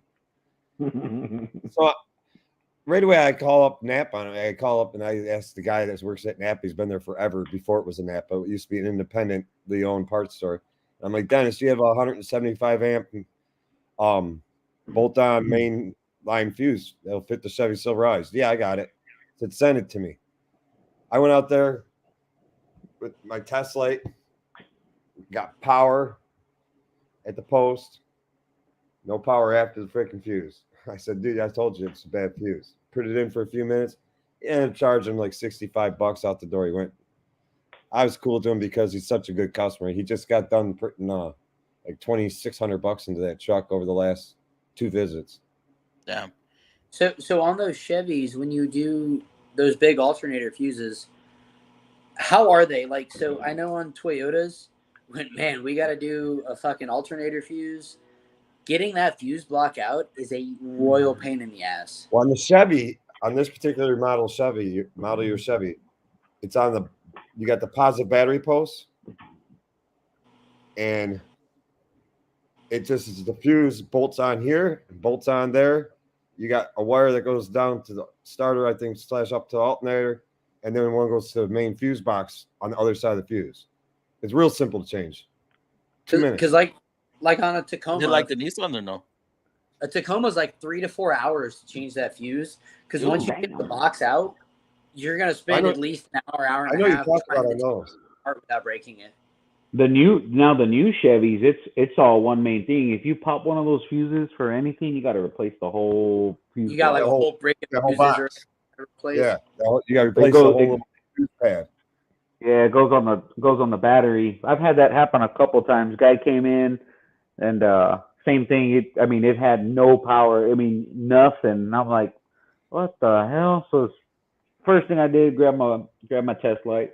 Sure enough, it had I don't know why. He had power on all his fuses. The only one he didn't have power on was the power cable that runs from the battery all the way across to the main fuse block. And so he had to get a whole new fuse block thing right there. Dude, jump that shit backwards. Well, we had one guy. This guy was kind of smart. They went to jumpstart the vehicle and they hooked it up the wrong way initially. Because actually he had put a battery in it because he thought the battery was bad. After he put the battery in, that's what happened. Well, we had another guy, same fuse block. This guy came into the shop. He said, "Hey, I think I got a problem." Well, when the guy went to go look at his car, he found like those 40 amp fuses. I don't know. They're like $20-some a piece. This guy had like 30 of them in his car. Are you talking about the ones that got like the little like clear plastic cover on them, like the big fuses? Yeah, but he was somehow he opened that fuse panel and he was putting them on top of that fuse block, and he was blowing them left and right. So they ended up. I think they put a new starter and a new fuse block. I think is what it was. Yeah, but he had like 30 of those fuses. I'm like, bro, you know how much these fuses are? Like, that's a lot of money. You've been rolling around with these fuses like that. Every time you start his car, you blow that fuse. Man, I got one of those big like alternator fusible links. The fuse I had to replace was this. A customer had put a piece of copper wire on the 2 terminals that had blown, and I was just doing my inspection. He had come in for air pump switching valves, which is like a super common thing on Toyotas, like the 4.7. And I recommended this fusible link, and he said, well, why? I was like, well, it's blown, but it's working. It was like a weird thing. He was like, yeah, I fixed it. Why do you want to replace it? I was like, all right, man, this is going to be a hard sell. Because like it's clearly split in the middle, and he's just got this stranded copper wire, like fusing them together. And I'm like, that's the fuse I had to replace. Yeah, he was using those on the newer fuse block. Built right on the battery.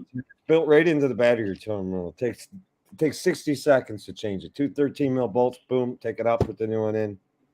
Snug it back up. You're good to go. Yeah. See, ours are on the positive terminal. Ours are cake. $5 was what it costs at AutoZone. It was crazy. He was using those on the newer Chevy fuse block, and we were like, bro, this guy is something else. See, ours is right here. There's a positive terminal, and then it's just this block right here. 2 or 3 connectors, a starter cable. Normally, the cars are like that. This fuse right here. Some of the Fords, it's built right into the battery cable. Yeah. You got to replace the whole positive cable. I'm glad because there's sometimes, man, on the older Nissans, I believe they were built into the harness, so you couldn't get them separate. Ooh. Yeah, and now they're discontinued on the older ones. So. Some of our cars are like that. I mean, the newer trucks have the fuse block on the top of the battery. Some of the cars have like that, like Nissan, and then some of the cars have a fuse block on top. It just varies by car. Yeah. But if y'all could give me go ahead. If y'all could give me a couple minutes, let me shoot through these comments real quick. Gotten super behind. I gotta go take a piss, so I'll be right back. All right. Oh yes, I guess I was a little close. Original equipment supplied. Y'all say it, supplier. I can jump in, but I feel like Sergio, I did send you the link. I don't know if you're still in here, if you fell asleep. But when I saw that, I sent you the link. So love Advix brake parts. Never heard of it. Second Amendment. Never heard of it, brother. Be home in 30. All right, Wrenching. Send me a link and I'll jump on when I get home. I think I did send you that. I found a Versus D10 for $1K at a pawn shop. Not too much info on it. Hey, bro, buy it. I don't know if it's still updatable, but buy it, dog. Yo, following Cliff Notes. What's going on, Cliff Note? I don't know if you're still in here, bro. Sorry, but yeah. Appreciate you coming on. Hey, Cliff. FCP Euro is a good place. See, yo, Izzy Keys Gaming. What's going on, brother? Hey, Leisure. When rebuilding an engine, would you use OE parts or aftermarket? Doesn't matter. If I'm rebuilding an engine, I'm probably just gonna try to make it better than it was before. So I'm gonna go aftermarket performance. But that I wouldn't rebuild a customer's engine. That's just too much liability. They wouldn't let us do it anyways. Well, aftermarket versus OE parts, when it matters what you're doing in the engine. I know this is not rebuilding the engine, but I strongly advise on most timing chain kits. I'm doing right and all these 4 cylinders. Stick to OE. I've seen way too many of the gates. I've seen way too many the AutoZone ones and all that. The tensioners go bad. Guides break. Yeah, you don't want the plastic guides to fall apart. The chain itself is fine aftermarket. It's the damn guides and the damn tension. Well, yeah, that's not even the issue when we have timing chain issues. It's the guides getting worn in. Yeah.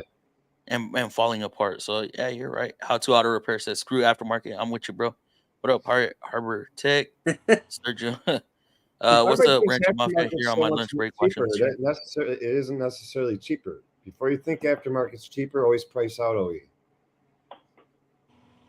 Not even the cost aspect. If you're gonna do aftermarket and it breaks again, you're gonna do another aftermarket right there 2 times. You're double what OE would cost. Oh yeah. Well, I know. I find in a lot of cases OE is actually, especially on Chrysler and a lot of the Ford parts, even a lot of General Motors. A lot of your OE VVT solenoids are cheaper from Dodge, Ford, and General Motors OE than they are if you go to AutoZone and buy them. Really? See, Yes. a VVT, man, dude, those VVT solenoids can cause a whole hell of a lot of issues. They're cheaper. They're cheaper OE than they are aftermarket. Same with throttle bodies. Dude. I can get throttle bodies cheaper from Chrysler and Ford than I can aftermarket. Like Dorman, you go ahead, put a Dorman throttle body on. You're saying it wrong. Put it on a Chrysler. We don't say Dorman no more. Don't even get me started on Dorman. I tell you right now, Dorman gets comeback. I put a Dorman. So I told Fluff this earlier. I told the crowd earlier, but I'll tell you guys. I have a 2000 Camry as my daily driver, right? It's a tried and true Toyota. It's a 5S FE. It will never die until I'm ready to get rid of it. I dabble in the Volkswagen Audi world. I got a fully built GTI, limited slip diff, light and flywheel, all that. That's like my toy. Let's race. But, oh, dude. This thing smokes Golf R's off the line. Like, I've seen your SS. But it'll be fun. My Camry, I love this car to death. It's got 149 on the clock. All the maintenance done, all that stuff. My window motor went out one day. I was like, you know what? Fuck it. I get shop price. Just give me a window motor I can get today. It was a Dorman. I plug that shit up and I roll my window down and it goes up. Hey, Fluff, you see? Oh, my bad. Go ahead. I roll it up, it goes down. Like, it was just backwards. And I'm like, man, this really sucks because I got to wait like a week to get one because it's an old car. I had to depin it and repin it. I was going to say, just fucking do it. Well, the terminals were reversed, which reversed the reverse polarity. Yeah, I get what you did. You reversed the polarity. I mean, picture me. From what the manufacturer built, you reversed their polarity to make the Dorman part fucking work. but it's like, that. I paid for this part. I shouldn't have to open up a new part to flip it around or fix it to make it work. But again, in all honesty, it cost me like you want to hear something funny? You know what you're doing, bro. Here's something funny about how you're saying that. There's actually, for a little while, there was a GM part that you actually had to depin and reverse it, and that was a rebuilt GM part. Older car. I'm assuming they used it on various models. So just depending on the vehicle that you had to do that. Talking about repinning it, moving wires, that's a funny thing. Every once in a great while, I get a Chrysler that nobody else can fix in my shop, that some other shop said it needed, what do they call it? It's the fuse panel, but they gave it a different name. Oh, yeah. The tip 'em. Tip 'em. Thank you. I'm brain farting. Yeah, because now, I can tell you what happened right now. I got this Grand Caravan in my shop. It needed a tip 'em. For whatever reason, they probably diagnosed it right. It needed a tip 'em. They're not that uncommon. One of the relays probably went bad in it for something or some shit. But when they got the tip 'em from the Chrysler dealer, oh, what technician out there needs instructions? Hey, over the head. Some of these tip-ems from Chrysler actually are updated. They're changed slightly. And you have to take connector C2 and move pin whatever. You have to depin it and move them. If it's this particular vehicle and this particular vehicle from a build date from here to here and blah, blah, blah. They throw that out. They plug everything back up and shit still don't work right. Well, I don't know what to do now. So it goes on to the next shop. They don't know what to do now. Then it goes to the next shop. And then I see it. And I'm like, that's a new Tippum. And I call a parts guy over at Chrysler. You have a Tippum like this in stock for this particular vehicle? Yeah. I said, anyway, you can just like sneak the instructions out of it, take pictures of it or whatever, and send it to me. And he's like, yeah, I'll do that for you. Well, you got one in your shop that's screwed up because they didn't depin it and change the wires and shit. I'm like, yeah. I don't know exactly which ones have to be changed. I do exactly what the thing says and everything works in the car again. Damn, secrets. Hey, no, but they all take this guy, read that little instruction sheet that come with it. It does say attention, like warning, attention. You know, but see, you know what we all do? Huh? Throw it out. That's what I said. Hey, we've installed this 100 times. Throw that shit out. I'll give you one that how you're saying that. Guy got a GM compressor, and he did the same thing. Tossed out the paper. They're not supposed to come with anything other than 1.5 ounces of oil. I believe his paper said something else. For him, luckily, he dumped it to check it. It had 8 ounces of oil in it. Nissan tells you to drain it and then put a certain amount. Hey, Fluff, you prop that shit up. That's what I do. That's what I do because what he just said, I've had happen. I've had said this compressor pre-charges 1.5 ounces or 3 ounces of oil. And I take it, I drain that son of a bitch out. I'm like, what the hell are you talking about? That's 6 ounces of oil in that son of a bitch. Mm-hmm. There wasn't no 1.5 ounce or 2 ounce or 2.5 or 3, whatever the sheet says.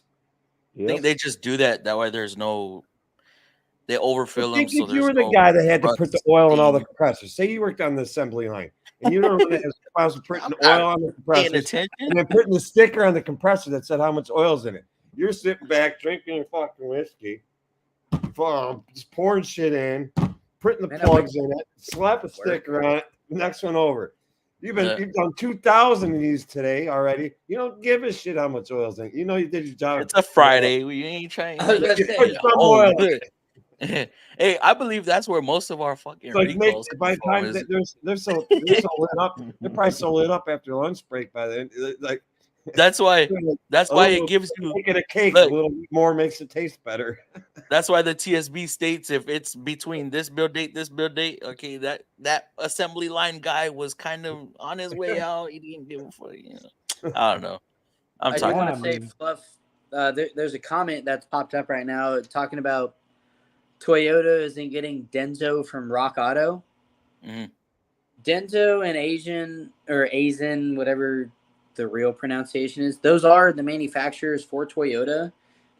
But be advised on Rock Auto, just because it says Denso does not mean it's a Denso. That's exactly what I was saying with the Hitachi. I had a customer who bought a Continental drive belt, which I don't know how you guys feel, but in my book, Gates and Continental are all right aftermarket. I've never really had an issue with a good Gates or a good Continental belt. But this customer bought it off Amazon. He came to my shop, and I looked over his truck, told him, you got 30,000-mile plugs. You need a drive belt. You need a bunch of maintenance, all that. He approved the plugs. Some other maintenance said, well, I just put that drive belt on like a month ago. I'm like, dude, it's got these marks on the edge. It looks like it's cracking. Oh, no, I marked the pulleys. He tried to sell this stuff, right? He calls me about 2 months later and says, well, he didn't call me. He shows up at the shop. He's like, I want you to know that drive belt shredded. And I'm like, what the actual fuck? Because I was like, I didn't touch the drive belt. You didn't approve it. He's like, no, I bought it on Amazon, but it was a Continental. Oh, hell. And I'm like, dude. And I looked at him. I was like, well, I want you to know there's a lot of counterfeit out there. I'm glad you didn't overheat. Like, luckily it was in his driveway or wherever the fuck it was and all this stuff. But I'm like, you just drove to my shop to tell me that my diagnosis, well, not diagnosis, it was like the complimentary look over, whatever, was correct. But you declined it and it's shredded. And I was like, yeah, so let me know. I'll get you on the books. Dude, I'll get you a drive belt. I can get one from the dealer today because we're down the street from the Toyota dealer, so we try to use Toyota parts as often as we can. Like if they have it in stock, we're gonna quote them the OEM over the aftermarket because we can get them quicker. Speaking on dry belts, have you? I don't know the material that Toyota uses, but Nissan OEM stuff on the backside, the smooth side, it's like a fiber. Doesn't it look like glazed all the time, right? No, it's like a fiber. It's like a cloth. I think there's you go aftermarket. I think there's some Kevlar in it. You go aftermarket, and like it's like Kevlar smooth backing. rubber. Yeah, and aftermarket's like smooth rubber, and they squeal. Yeah, the your OE belts have a Kevlar backing on them. Yeah, and then they come powdered also. Yeah. All my aftermarket ones, they always look super glazed all the time. But like the OE ones, Toyota says they can last to your 120,000 mile service. Yeah. That's the recommended interval, which recommended intervals from the manufacturer versus BG versus driving in Texas versus the North. That's a whole nother issue in itself. Yeah. But like this customer, man, he brought me the fucked up like shredded drive belt, and I was like, I'll get you on my books. Let me know. He's like, oh, I already changed it. I got another one from Amazon. Oh my god. Jesus Christ, man. Like Chris, have you noticed that?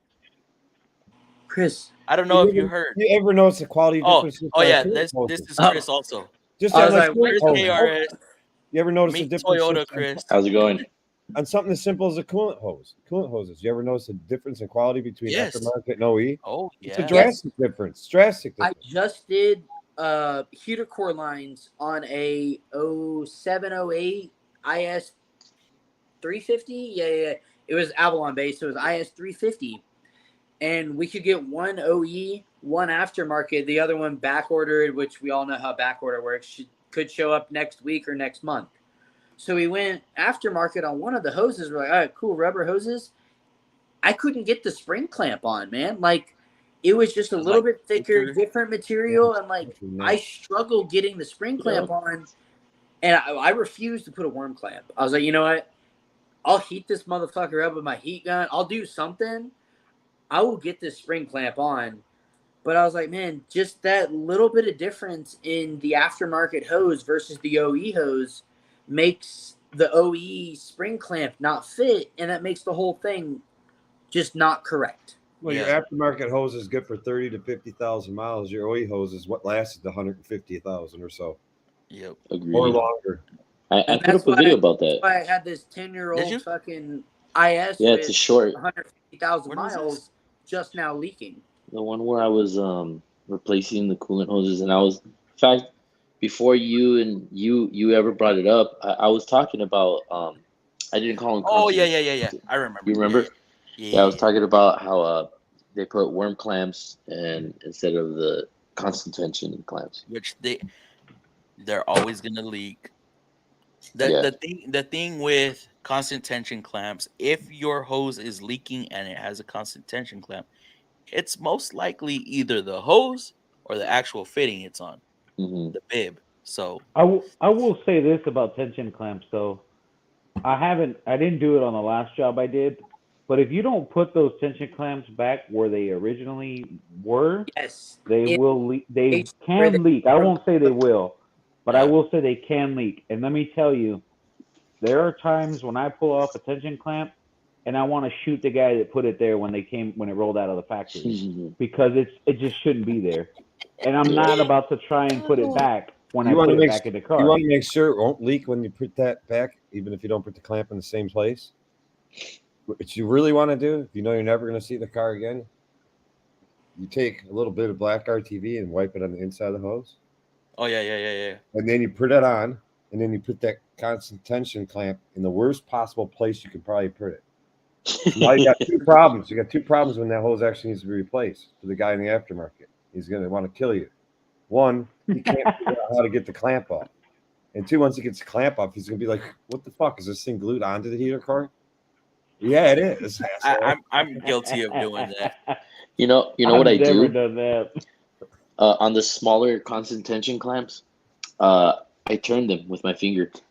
Yeah. I'll turn them. I'll go. Yep. Then I'll get a on those pliers. Now I have worked on a car and that. Well, screw the next guy that works on this. And guess what? I'm the We've next all guy. been there. Hey, but that's why we have radiator or the picks. Fucking put a pick in there and start going. You know, to town. on older vehicles though, those picks like on deteriorated plastic. Oh, plastic, yeah. Yeah, like Yeah, I had one.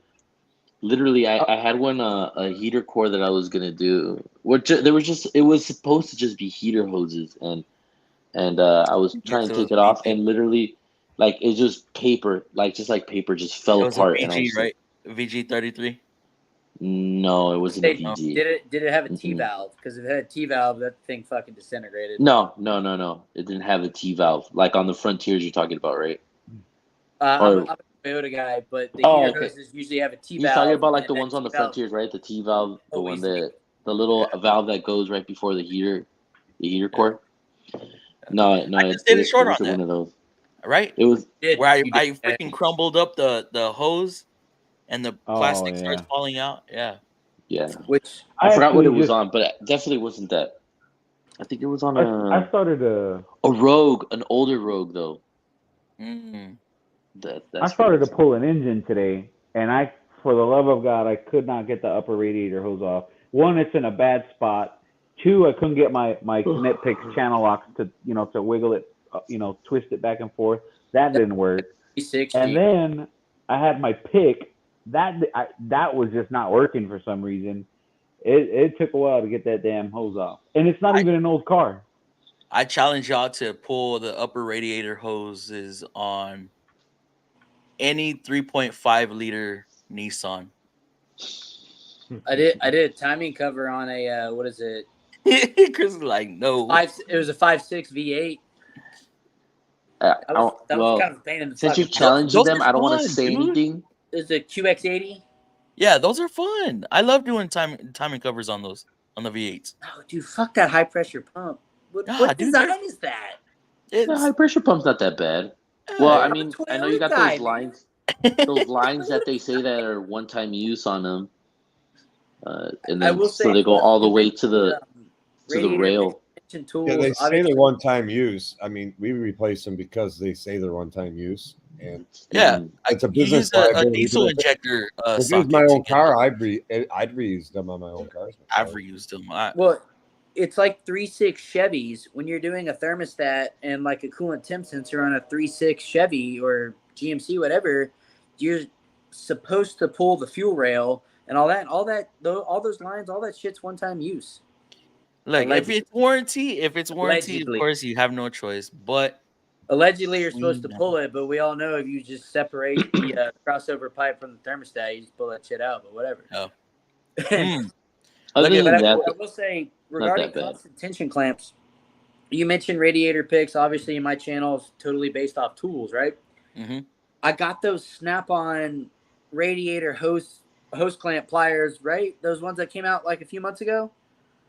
Fucking A, man. The remote ones? They don't work on Toyota Lexus. The remote ones with the pistol grip. Not the remote. The ones that were just like a regular pair of pliers with a ratcheting mechanism. They had the little ears on them. Dude, they came out like 3 months ago. Okay. From who? Snap-on. Okay, yeah, I know which ones you're talking about. And luckily, my dealer's super cool. Like, my dealer and I, we've gone camping and kayak fishing together. Like, he's a homie. Like, he's actually a friend of mine outside of work tools. I can't tell you how many people I got to tell, like, on Instagram, YouTube, like, no, my Snap-on guy is actually my friend. But, what are they again? They're a set of hose clamp pliers from Snap-on. They got little ears on the side, a little ratcheting mechanism, but they're not the cable one. They're just like basically just a regular set of pliers. When you ratchet them down, they work fantastic on everything but Toyota Lexus spring clamps. They don't go like you need just one more notch on that ratcheting spring to clamp the Toyota Lexus ones. Damn. So, it sucked. Like I like the Lyle double jointed hose clamp pliers, the extended reach. I ended up giving them back. I wonder what they look like. Are they? You talking about these, Dave?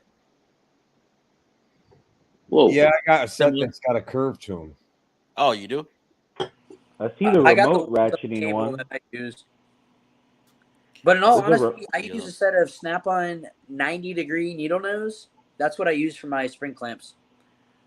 I use You know those. what? They get in there, grip real good, and get them off. That's what I All the don't Toyota have ones is a don't set of fucking- 90s. You talking And I about think these tool guy? Text tool guy. These ones right here. Yeah, dude, those ones do not work oh, on Toyota and Lexus. And there's I use kits my out there. There's kits out there that have those style, and then they have the remote clamp. They're cheap as hell on Amazon. I got a use set of my- remote clamp that work great, but like I got those from Snap-on. Like I said, I got them from my guy. I had super high hopes and they didn't work. So luckily, like I said, he lets me test stuff out, and then if I want to purchase it, I will. If not, I just give it back to him. Yeah. And I was like, man, these didn't work, so I gave them back. But like I said, I got a set of 90-degree needle nose from Snap-on that worked fantastic for Toyota spring clamps. Mm-hmm. We have a lot of coolant bypass hoses going wrong. Basically, the hose leaks into the sensor and like the water bypass sensor. You got to do that whole hose, and there's one spring clamp in between the fender skirt and the wheel well, and getting that thing off's a cocksucker. But if you have the right set of like 90-degree or like 45-degree needle nose, comes right off. Yeah, I've seen those. Probably one of my most used hose clamp pliers right here. I don't think I've ever used hose clamp pliers. I use my Connect picks for every tension clamp. These things reach into amazing areas. Yeah. Yeah, that's what I'm just looking like at every right now. tool, every tool has its time and place. Exactly.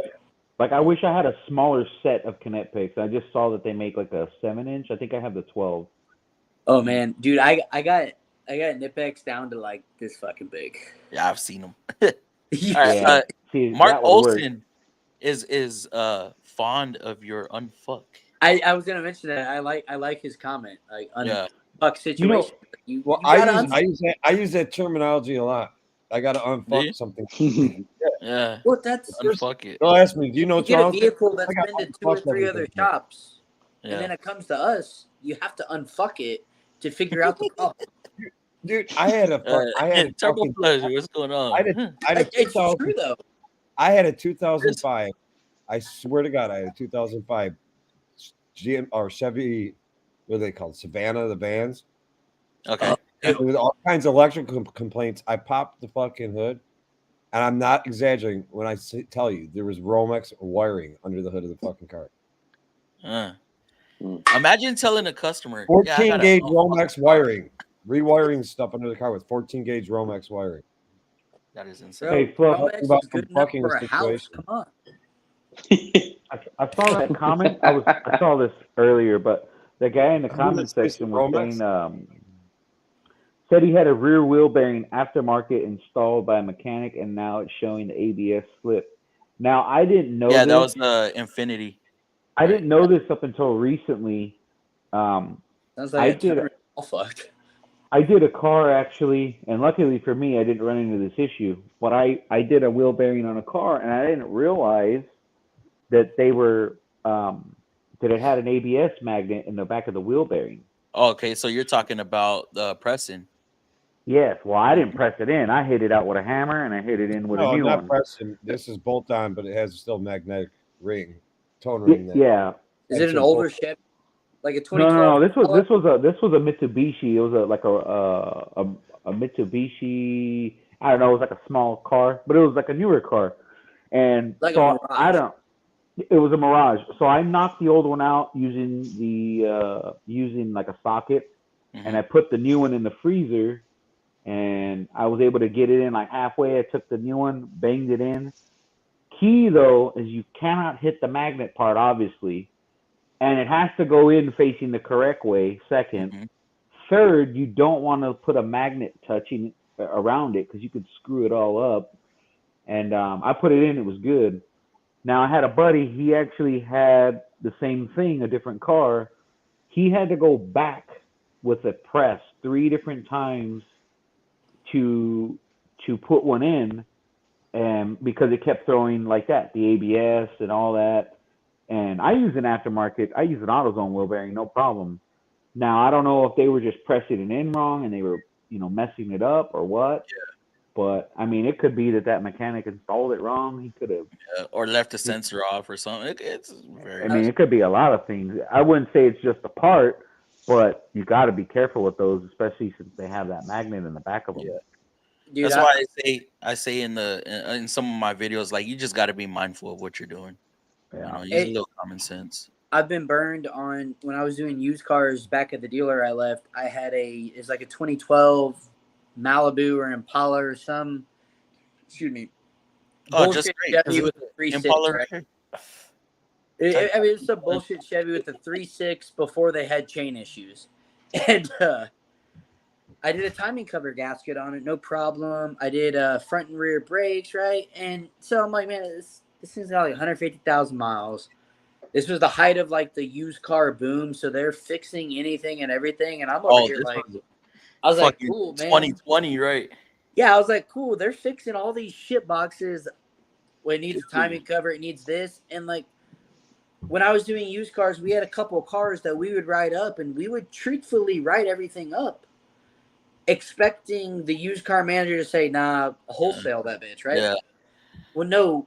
One of these service advisors' sons bought it, blah, blah, blah, some bullshit, right? So I do all this work, do the timing cover, which that timing cover is actually very easy. Don't got to pull the oil pan, don't got to pull the water, don't got to pull shit. Super easy timing cover. And back then I was getting all my labor from Mitchell, like Pro Demand. Yeah. So I just went straight Pro Demand time, whether I got fucked or not. I was like, cool, front and rear, pads and rotors, easy money. I go on my test drive, 20 miles an hour, ABS light kicks on, and it's just like shaking. I was like, man, what the fuck is going on? Come to a stop, whatever, reset it, light goes off. I was like, man, that was weird. All right, go on my drive again. The car, I don't know where the car came from. And when you're doing used cars, they buy these cars at auction. So they could come from up north. They could come from the south. They could come from anywhere. And I guess when I had just slapped the rear rotor with my dead blow to get it off, I knocked just a cut hair off of the tone ring on the left rear wheel bearing. And it was on this old Chevy, and I was like, what? So every time I would get above 20, ABS would kick on, and I couldn't drive the thing. So I ended up having to do a bolt-in rear wheel bearing. Just luckily, I ate the labor and used car paid for the part. But I was just like, that's completely unrelated to anything. That's just an old busted car. But like, man, I got burned on that. Like, yeah, man, the tone ring just basically, or the magnetic ABS reluctor, just disintegrated. And I got see that all the time up here. I don't know about you guys out in Texas, but I see that all the time up here where that magnetic ring starts to fall off. Dude, we don't have rust down here. Like Fluff and I are about probably. I see it all the time. Like an hour away like one little piece of it'll fall off. So even a little 2 miles an hour, you get false. Dude, that's why I love making rust videos, because the guys up north just they talk shit, and I'm like, hey, I mean, whatever. I will deal with rust. I will say this: if I don't know what you guys use, but I found this out. I found this out yesterday, actually, by another tech that I work with. Any new body style of a Chevy, meaning anything after 2018, there is like a split year. But generally, any new body style of a Chevy, even if it's a I don't know about 4-wheel drive, 2-wheel drive, mind you, left engine mount or right engine mount, warranty time is 6.4 on a 2-wheel drive. You know what Pro Demand says it calls for? How much? 3 hours. You see, I touched on that. What? I think last Friday. What's so hard about it? Pro Demand's hit or miss. Pro Demand is sometimes way above what it should be, and sometimes it's way below. This is what irritates me too. So what we do is times warranty by 1.7 Point. I've heard 1.5. I've heard 1.6. I do 1 set. By 1.5 to 2, depending on what job it is. Yeah. I've never. So Yeah, we used to just do. What we do people don't 1.6. understand. Technically, it's probably usually about 1.4. But what people don't understand is Damn. these repair manuals online that we use, and I hate it when extended warranty will not fucking budge. I had one today, but these are estimated times. These are not real times. These are just a starting point for an estimated time of. Yeah, it's But think of the independent guys that are getting screwed right now because they don't know that warranty is 6.5. Oh yeah. Yeah, that's fucked up. We'll print it out and we'll send it to them. I was just arguing all with one data of them. at the dealer, and then they switched to Pro Demand, and I would look up times, and I'd be like, no, I know what warranty pays, I know what all data pays, but Pro Demand's over here like 2 hours under. Yeah, I don't think they're doing labor studies anymore. 2 hours over, and I'm over here like, oh. So today I replaced a BCM, right? A BCM lost the key programming, would not program the key whatsoever. Extended warranty. If I bill out all the opcodes to replace that BCM, Chris, it was a 23 Ultima with like 60K. Okay. Yeah. Dude, they drive the hell out of this car. But BCM pays 1.2 to replace. That's not including the diag I had in it. Oh. That's not including the steps I had to re-diag it with the adjuster to get him to understand what was going on. So that's double diagging. Then I had to program the unit, which our BCM holds, of course, the BCM to control everything. It holds our TPMS module. It's incorporated. Then you have to reprogram the keys and then reprogram all the TPMS sensors. They paid me 2 fucking hours, bro. 2 hours. I quoted 4. I'm like, bro, I told the advisor, if you could get me 1 more hour on this, have them pay for it, have the extended warranty cover it. And I mean, we do an hour for TPMS. He called and asked, hey, does this include all the programming? Yes. Okay. I'm like, no, dude, you have to tell them, no, it's not included. You have to fight them on it. Oh my God, he told them that? Yeah. Why would he say that? You have to fight. You don't question them. You tell them, no, this is what it pays. This is what warranty pays 2.9 to get that BCM replaced and all programmed up and shipped. 2.9. I don't think I was being unfair by asking by 4 hours. No. And you know, you do realize, I don't think they realize this. Some of those times say so-and-so not included. Like, for example, when we do a transmission or on there, it'll say, transcooler flush not included, reprogram not included, diag not included, alignment sometimes not included. It'll even say R&R flywheel, R&R certain parts not included. Yeah, exactly, dude. And there's times where it won't say, does not include evac and recharge or something like that, and they'll say, oh well, it's already built in there. It doesn't say does not include. I'm like, dude, think. These are just people taking calls and fucking okay, approved. Nope, not approved. I'm not talking about the advisors. I'm talking about the the extended warranty adjusters. Some of those guys are not smart, bro. They're all trying to fuck us. So I find out, Fluffers, what's your CEO make a year? Yeah, I have no idea. I don't want to know. On Thursday, we should get 40% pay increases. Huh. That sounds nice. 32 hours of work, 40 hours of pay. What's it called? I'm joking. I forgot what I was gonna say. Oh no, like I can't get OE parts right now. Yeah, you're talking about the strike. Shut up. We don't have that shit down here. We're already feeling the strike. I mean, we can't we can't even get an AC belt, bro. Dealership up for parts. National back order. We can't even get a tranny. We can't even get a third of tranny, bro. You got it on yourself, but I can't sell it to you. You can't just sell me this one. I need just a third of tranny, bro. We can't even get a brand new tranny. I'm all for extended warranty. I will tell a customer, buy it. It's worth it. especially if you're driving a Nissan. And with our reputation with the CVTs, to get a CVT replaced, you're looking at about $5,000. Your extended warranty is going to cost $3,000. Get it. Or just but that buy you a have to. CVT. I mean, there's that. You have to. Now it depends on your extended warranty, though. Yes, I'll give you. I'm that's gonna what I give was you. going to say. I'm You gonna- have to get a good one.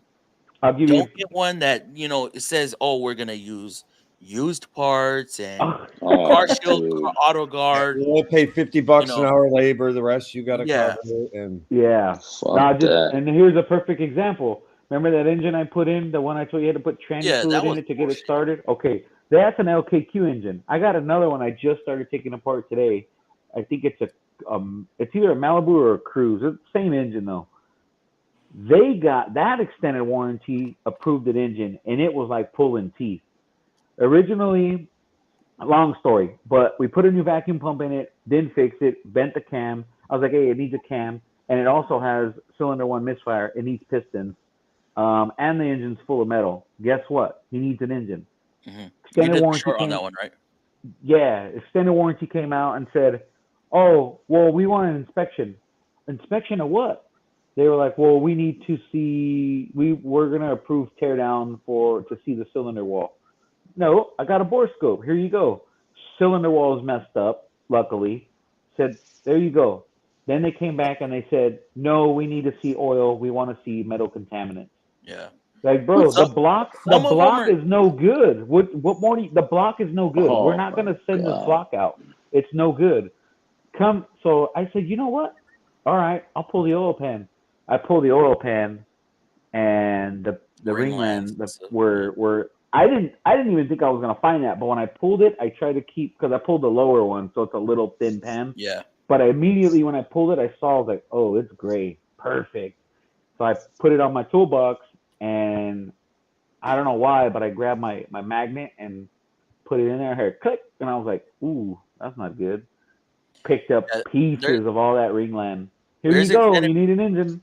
There's extended warranty companies out there that will put up a fight, and then there's just some that go for it. Yes. Now they put up that fight, right? But here's the key: they put up that big fight, but they bought a brand new engine. They didn't buy a used one. Good. I just dealt with the aftermarket warranty company, Wins Warranty. Oh, Wins. And hey, Chris, this customer had a 2017 Pacifica. What's tick, up? Tick, tick, tick, tick, tick, tick, tick. Did you see this? One. So that math? Told him, I said, it's got bad rockers. I don't know how many bad ones it's got. D? Got to pay us this much to pull off. It's Duralast. Duralast. On an Altima. Look anyway, at that. They never work. Look at that. They never work. I don't know if it's just course the OEM aftermarket Nissan ones or like, bro. So this Wins Warranty company. Which the program was the issue. Wins Warranty approves me tearing this engine apart down to the valve cover, taking the valve cover off, and me checking out the rockers. They had PO 101. Mm-hmm. I'm betting they approved that much. And dude, after this, I have to tell you something. Okay. I recommend it has to do with that exactly. So there's definitely 2 bad rocker arms on this Pentastar motor, 2017, which by then it's supposed to have the updated rocker arms. I got to talk to JT more about this. On a 17 Pentastar, dude, I still see the new ones failing, so I don't know if they ever updated. But anyway, did anybody see Lake's video? And he fucking wants me to pull the camshafts out to show him the difference between the good rocker and the bad rocker. Y'all need to check out. Much more time. No, it only going to take you a few minutes to pull the camshafts out. I told the guys. I would have told him, fuck you. Anything you want. Fuck you. It's basically I told him, fuck you. I'm not pulling it apart unless you prove this much more time. I don't care if it takes 2 minutes to do. Yeah. You're fucking paying me to fucking do whatever it is, and you're going to pay me all day at a time. I told him, I said, if I could take it out. It's going to take you a few minutes. Yeah, it'll take me a few minutes because I'm good at it. It'll take you fucking forever. What mechanical experience do you have? Well, not much of any. That's why I'm asking you to pull this out. Dude, I said, you ever seen the movie with Chris Farley? You know, Tommy Boy, and he's like, Yeah. The brake pads. I said brake I pads. said Callahan brake I said pad. you can get a good look at a steak by sticking your head up a butcher's ass, but wouldn't you rather just take the butcher's? I mean, putting your head up a bull's ass. Yeah. Wouldn't you just rather take the butcher's word for it? Yep. And he goes, Yep. so you're saying I it just remember needs 2? I was like, yeah, it just needs 2 that are bad right now, but I'm going to recommend all of them. I realized you guys will only pay for the 2. So if the customer is smart, they'll replace them all back there. Since I got it apart. I posted a link in the private chat and the actual chat to one of Lake's videos where he did rocker arms. Y'all need to check that out. That was an interesting video. I wish he would have got more views on it. Was it rock I would arms have on Chrysler? I would have been Yes. scared. On a 300. Dude, So I I'm would've not gonna say what happened, but definitely y'all need to go check that out. Chat and panel. It's weird. it was on a 300ZX. 300 Chrysler. Chrysler. Chrysler. Just No, the it's not And a it was big- a side. come on. It was a fucking side job, and he didn't have no compression. He talks about it. So It's a good Lake, video. there's your I plug, watched bro. it. Did you? I thought Okay, that was funny. don't say no. I would have thought been it was- pissed. I would have been scared. It sucks because I've had some warranty like adjusters or whatever come out and look at these vehicles and they're like, yeah, man, like they approve teardown and we get the cylinder head off and they're like, yeah, fuck that, put an engine in it. And that's awesome. Like we've had some guys who come out, we're like, dude, I boroscoped it. I have all these pictures. I have the head over here. They're like, no, I don't want to see that shit. Just replace it. But I've also had the guys who are like, well, I Taking want you the to tear straight down edge tell and me doing what's wrong. this and doing that. And I'm like, the shit don't work. They're like, well, what broke? I was like, everything. It just dude, we They have act like they know what they're looking for. They don't know. Dude, They we don't have know You know what what? Some guys, the inspectors, when they come out, some of them do know, and some of, I mean, they swear they're mechanics. I mean, I've looked at some of them like, bro, did you really work on cars, or were they you? say some are former technicians, which I've encountered some that could have been, Yeah, but Yeah, but if majority you were of a them former technician 20 years ago and you haven't touched the car in 20 years, shit's and that, changed. and that's the other thing. Would- Yes, I've would seen everybody guys have- that are like, oh, yeah, I dealt with about 2 months ago. I dealt with a really cool adjuster from Car Shield. He came out. He said, "Now explain everything to me. Tell me your story. Blah blah blah blah." And I explained everything to him. I showed him what I could show him. Blah blah blah. He's okay. I just need to take a few pictures here. I'm like, "That's it." He says, "Well, I'm going to prove it all. It sounds like you know your shit." Blah blah blah. He goes, "I'm going to prove this and prove that." He goes, "I'm going to get you this," and he's adding shit. He's going to. Oh yeah, there's some. That And I like, said to him, I said, "You're kidding me. You're kidding me. You're giving me room to work here, and you're adding shit." And he's like, "Dave, there's only a couple things I like to do more than, or there's only a couple things I like to do more than once." He said, "It's 3 things." He said, "Eat, sleep, and fuck." He said, "The only things I like to do more than once." He said, "I don't want to be back here, so." Yeah, we're going to do this. We're going to do this. We're going to do that. Dude, we're going to do this. We've had And inspectors. I'm like, Yeah. wow, that was the easiest inspector. We've I've had ever inspectors come out for, let's say, a suspension issue, right?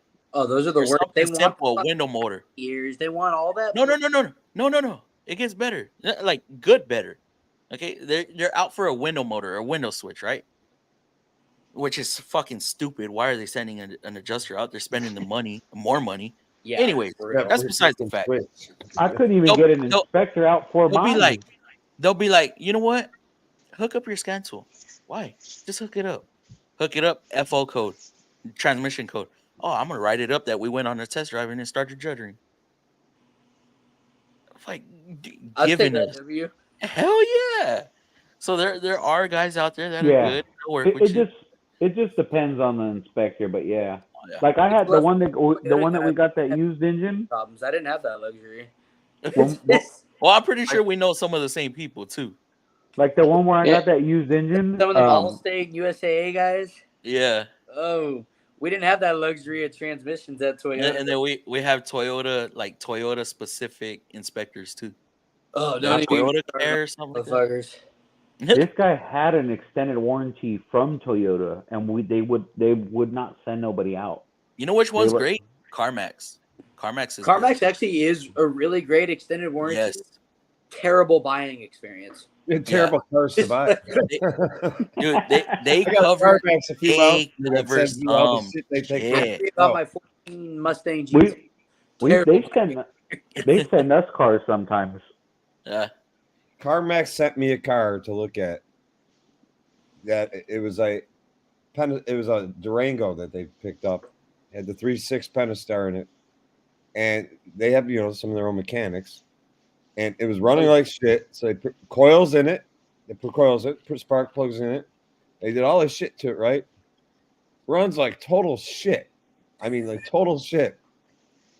They bring it over. They call us up. Will you guys take a look at this for us? Blah, blah, blah. Yeah, we'll take a look at it. I get the car. First thing I notice, I check. It's just basic visual inspection.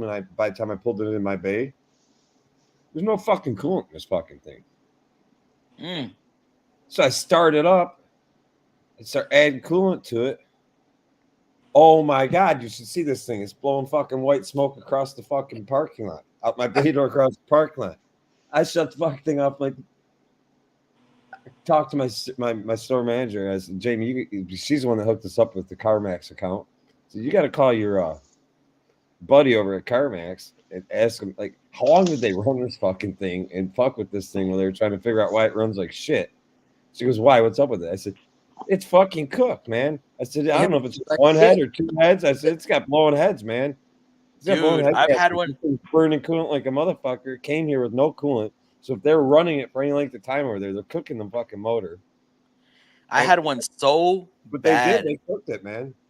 I had one so bad on the Nissan trucks.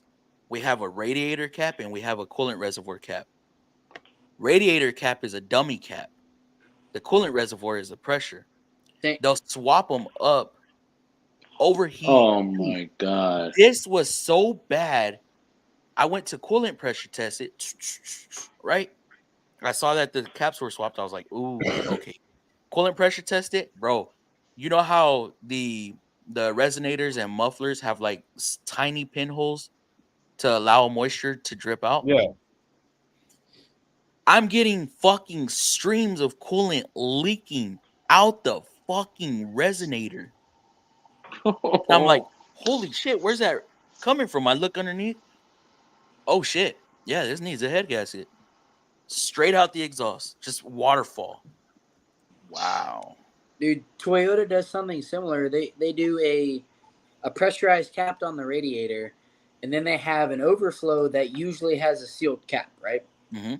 But some of their models, like some of the RAV4s, some of the hybrids, have a pressurized screw-in cap on the overflow and a capless radiator. Well, I had this 05, 06 RX 350. I did a water pump on it. And, I mean, if you've ever worked on a Lexus, you know they got all this plastic paneling, all this dress-up bullshit under the hood, right? I was like, cool, take all that shit off. Let me do this water pump. And I didn't notice this motherfucker had put a 15 PSI rated coolant pressure cap on his overflow. And I was like, man, how the fuck am I going to get this off? Like, I'm talking, he had jammed this thing on there. And I'm like, so on Toyotas, they're all self-bleeding systems. So I just hook my funnel up to the radiator, and then I fill the reservoir about an inch over full. Go take it for a test drive. It should burp everything out. I'm over here sitting here like, how am I going to get this reservoir cap off? Because he hammered this thing on there.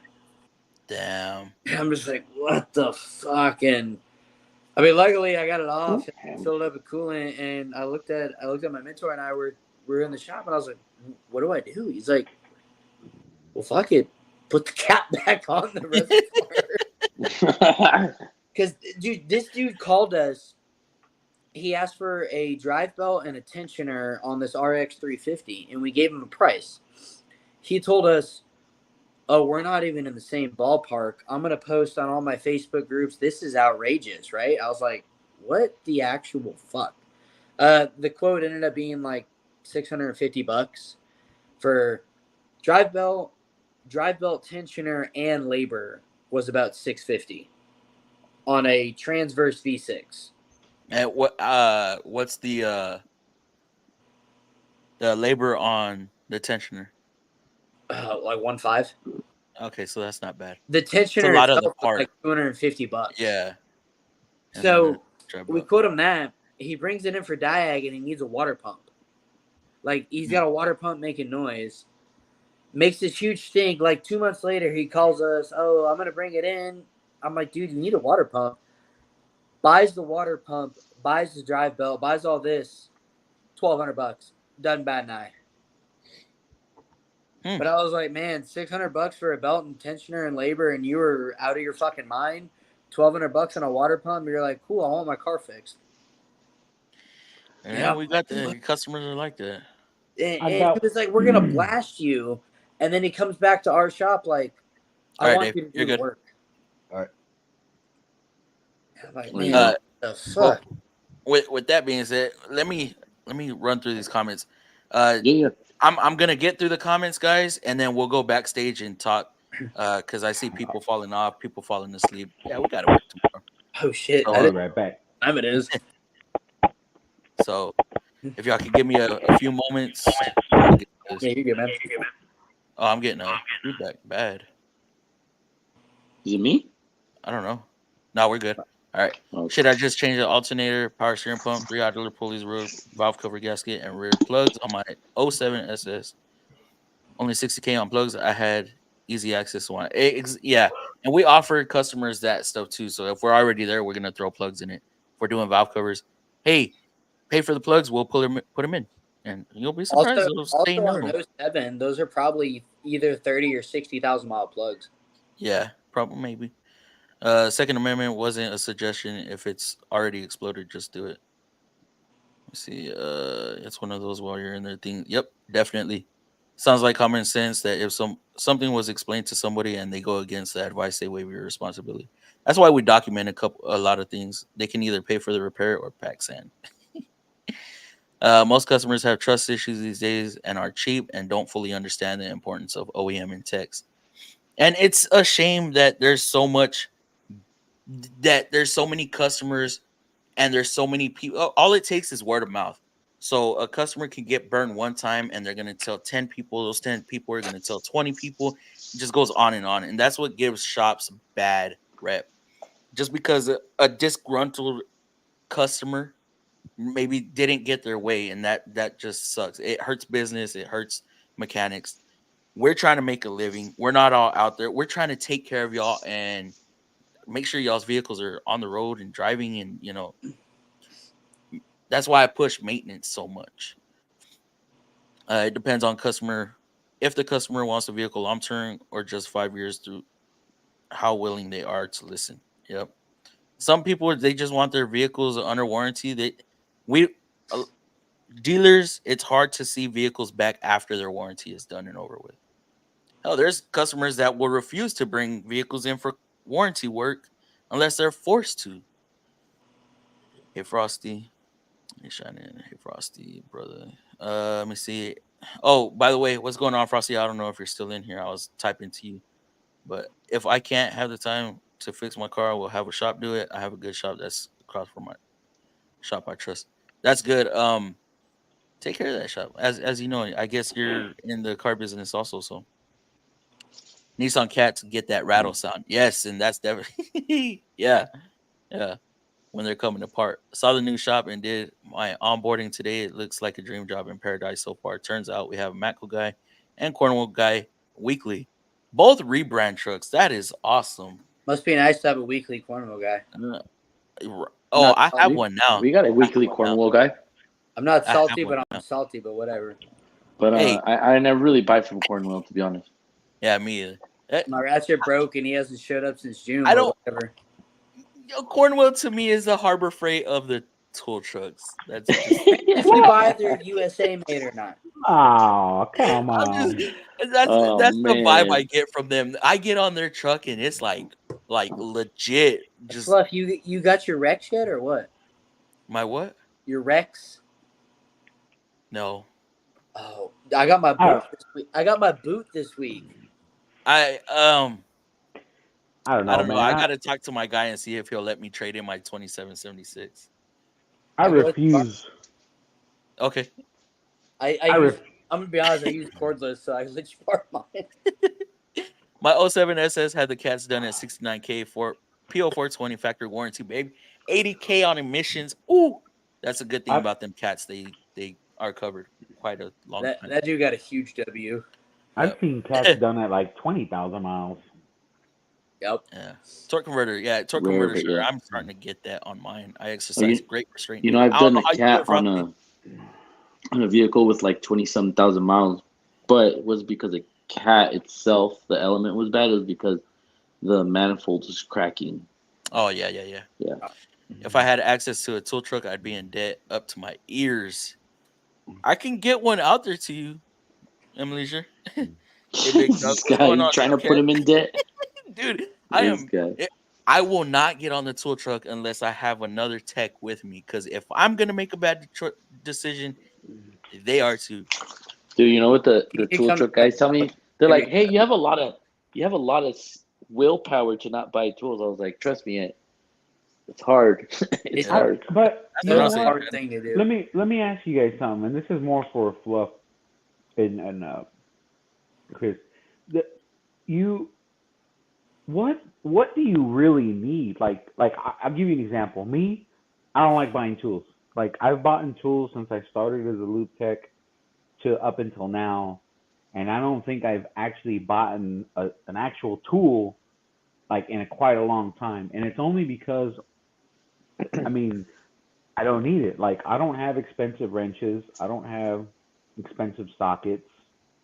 Like bro, I put my just yesterday I put my Gray Pneumatics 3.5 no 3/8 socket on my Milwaukee, my M18 with a 3/8 adapter, trying to break some shit loose, and I have yet to break one, and I've had them for like 6 years now. Actually, I've had them for like 8 years. A lot of my tool buying came from writing off. So, you know, when we were able to write off tools, I would buy a lot so I would get a return. Yeah. So I didn't have to pay. Now it's more like I'm buying not only for the channel because I can write it off on the channel now. But you never know when you're going to need a certain thing. Yeah. Like if I've used it once and it's one of those things where you can't do the job without it, but you don't see it that often. At least the next time and maybe next year I get it again, I already have the tool. Yeah. Yeah, I get that, You know? but like what I'm saying is like I know there's guys that are like, oh well, I won't buy ratchets unless they're snap on. I'm like, bro, you're gonna spend $700 on a ratchet set that's, let's just say, 8 standard wrenches from 8 millimeter to 24. You're gonna spend about, let's just call it even 600, which is probably more than that. You're gonna spend 600. About 545, but who's counting?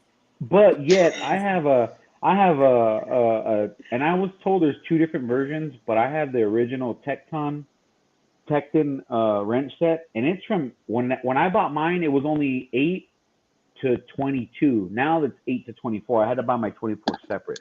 Bro, I used that 21 since I started working at GM. I would use my 21 and a hammer, and I would break loose the caliber bolts, put it on, and hit the wrench. I mean, that thing is barely dented, and I mean, it's never stripped anything. It's never broken on me. They're not all hollowed out. I mean, they're like, I think you could buy the set now for like $100. But there's guys that will be like, oh well, I gotta have snap on, and I'm like, well, I'm gonna tell you right now, I have a mixture of everything, and Fluff knows it. He's seen. My sockets, the ones that I use the most are Harbor Freight ones. The Quinn, my 3/8 impact sockets. I got the whole set from Quinn. As long as they're not swivels, super cheap. As long as they're not swivels from Harbor Freight. Well, it depends. I will say it depends, because if you buy the Pittsburgh one, fucking run for your life. Okay, yes, those. Yeah, I have the Quinn. I have the Quinn Universal swivel, and I've put that thing through its paces, dude. It has not broken on me. I need some mid-length swivels. So I will say those, this. So Fluff, those I use Quinn sockets, impact sockets. I use Pittsburgh wrenches. I use Hercules. I have not just Harbor Freight. I have some Snap-on stuff. Like for me, I learned a long time ago, you don't need to buy everything from Snap-on. You don't need to buy everything from Harbor. Not that you even can buy everything from Harbor Freight. Yeah. You don't. You just play it. I have stuff from Amazon. I have stuff from Oh yeah. Harbor Amazon been Freight. I have coming up, stuff bro. from Amazon. obviously Hell yeah. Snap-on. I have stuff from Home Depot. I have stuff from wherever you can get it from. You just gotta do your research and when you need something and say, all right, do I need it from the truck? Do I need it from Amazon? Do I need it? Where do I need it from? Do I need it right now? If you need it right now, get on the truck. Yeah. I mean, But I think but you then don't I always think have to get on the truck, No, and you don't always have to get a Harbor Freight. You just have to but get, and there's also preferences, right? Just like yeah, what's it say? Easy Tech Joe. easy Tech Joe. Easy Yeah, Tech Joe. He made a good point. I mean, personally, you can get the same pliers at Harbor Freight that you can on the Matco truck. but they're The not as Connect Tech. sexy as the tool truck. They're not. They're not. Like, But no. again, it's weighing your options, right? It's weighing your options. He likes the green, and he has the money to buy it. Go Mhm. ahead and buy it. Don't let yeah. anybody tell you, oh, you can't, you shouldn't buy from there. He bought it because those were green, and he liked them, and he Yeah. had the money to buy them. If you don't have the money to buy them and you need them, just go to fucking Harbor Freight, and when you got the money to buy the green ones, trade them in or whatever you got to do. Sell them on freaking OfferUp, and then get the ones that you like. But you got to play it in whatever situation you're in. If you're not flagging a lot of hours right now, if you're like, then bite the bullet and go to Harbor Freight. You don't always need stuff from Snap-on. Do you need stuff from Snap-on and Matco and stuff? Yes. Sometimes, yeah. Like Oh a yeah. really reliable set, like a really good set of like I don't know, like a compression tester, leak down tester, or something like that. Or Yeah. unless you know where they get them from, you just need a quality The one that the doesn't need thing to be is, Snap on. sometimes You these know, tool trucks have contracts with certain tool manufacturers that hmm only they are supplied with that certain tool. yeah, So like there's that. But see, no sourcing out. Like it's either buy it hmm from them or you're not getting it at all. Matco but has, see, I think, has the most exclusives than any other A tool lot of truck. with a lot of different companies where they only sell the product, but they don't make it. yeah. Yeah, and And that So, Snap-on doesn't make everything either. Mm-mm. They don't make no, everything. no, they Um, don't. They do. everybody says, "Oh, well, Matco." I'm like, well, some of the stuff Matco has an exclusive on it, and you got to get it from Matco regardless. Um, but some of the stuff you don't need to buy from Snap-on because they rebrand as well. Yep. So all those people like saying, "Oh, well, why do you Yes. buy it?" Well, again, preference, and sometimes you can't get it anywhere else. And Matco yeah. has just selling I, the superior tool, but Now, I will say hands this. down. You said about Harbor Freight. Now, that's hmm one thing that at one point, I was using a lot when I was working on diesels. I'm I still don't, using Harbor Freight. I don't use, I don't use them very much, but I have been using them a little lately. hmm So, and like you said, I have a mixture of everything as well. But hmm what I was trying to get at is like a lot of these new guys are coming up and they're like, oh, I got to get Snap-on wrenches, I got to get Matco It's wrenches, because and they I'm see like, the hype. They see the Yeah. hype. I I throw get a it. lot of I'll give hype you. out there also. Oh, for sure. But I'll give you an example. I have some of the younger guys come up to me and they're like, "Hey, bro, that's a badass box. Like they'll ask me questions about it. I'm like, hey, bro, if I could do it over, I'd have bought a box at Home Depot. Like, you know what I mean? I regret buying my box. Now, granted, I love my box. I love the color. That's why I bought it. I'll never get rid of it now that I'm back in the business. And even when I wasn't, I was never gonna get rid of it. Real Yeah. close to paying it off. But if I can go back, I would have bought a Harbor Freight a box from Home Depot. Because in reality, it's just Yeah. it's my office.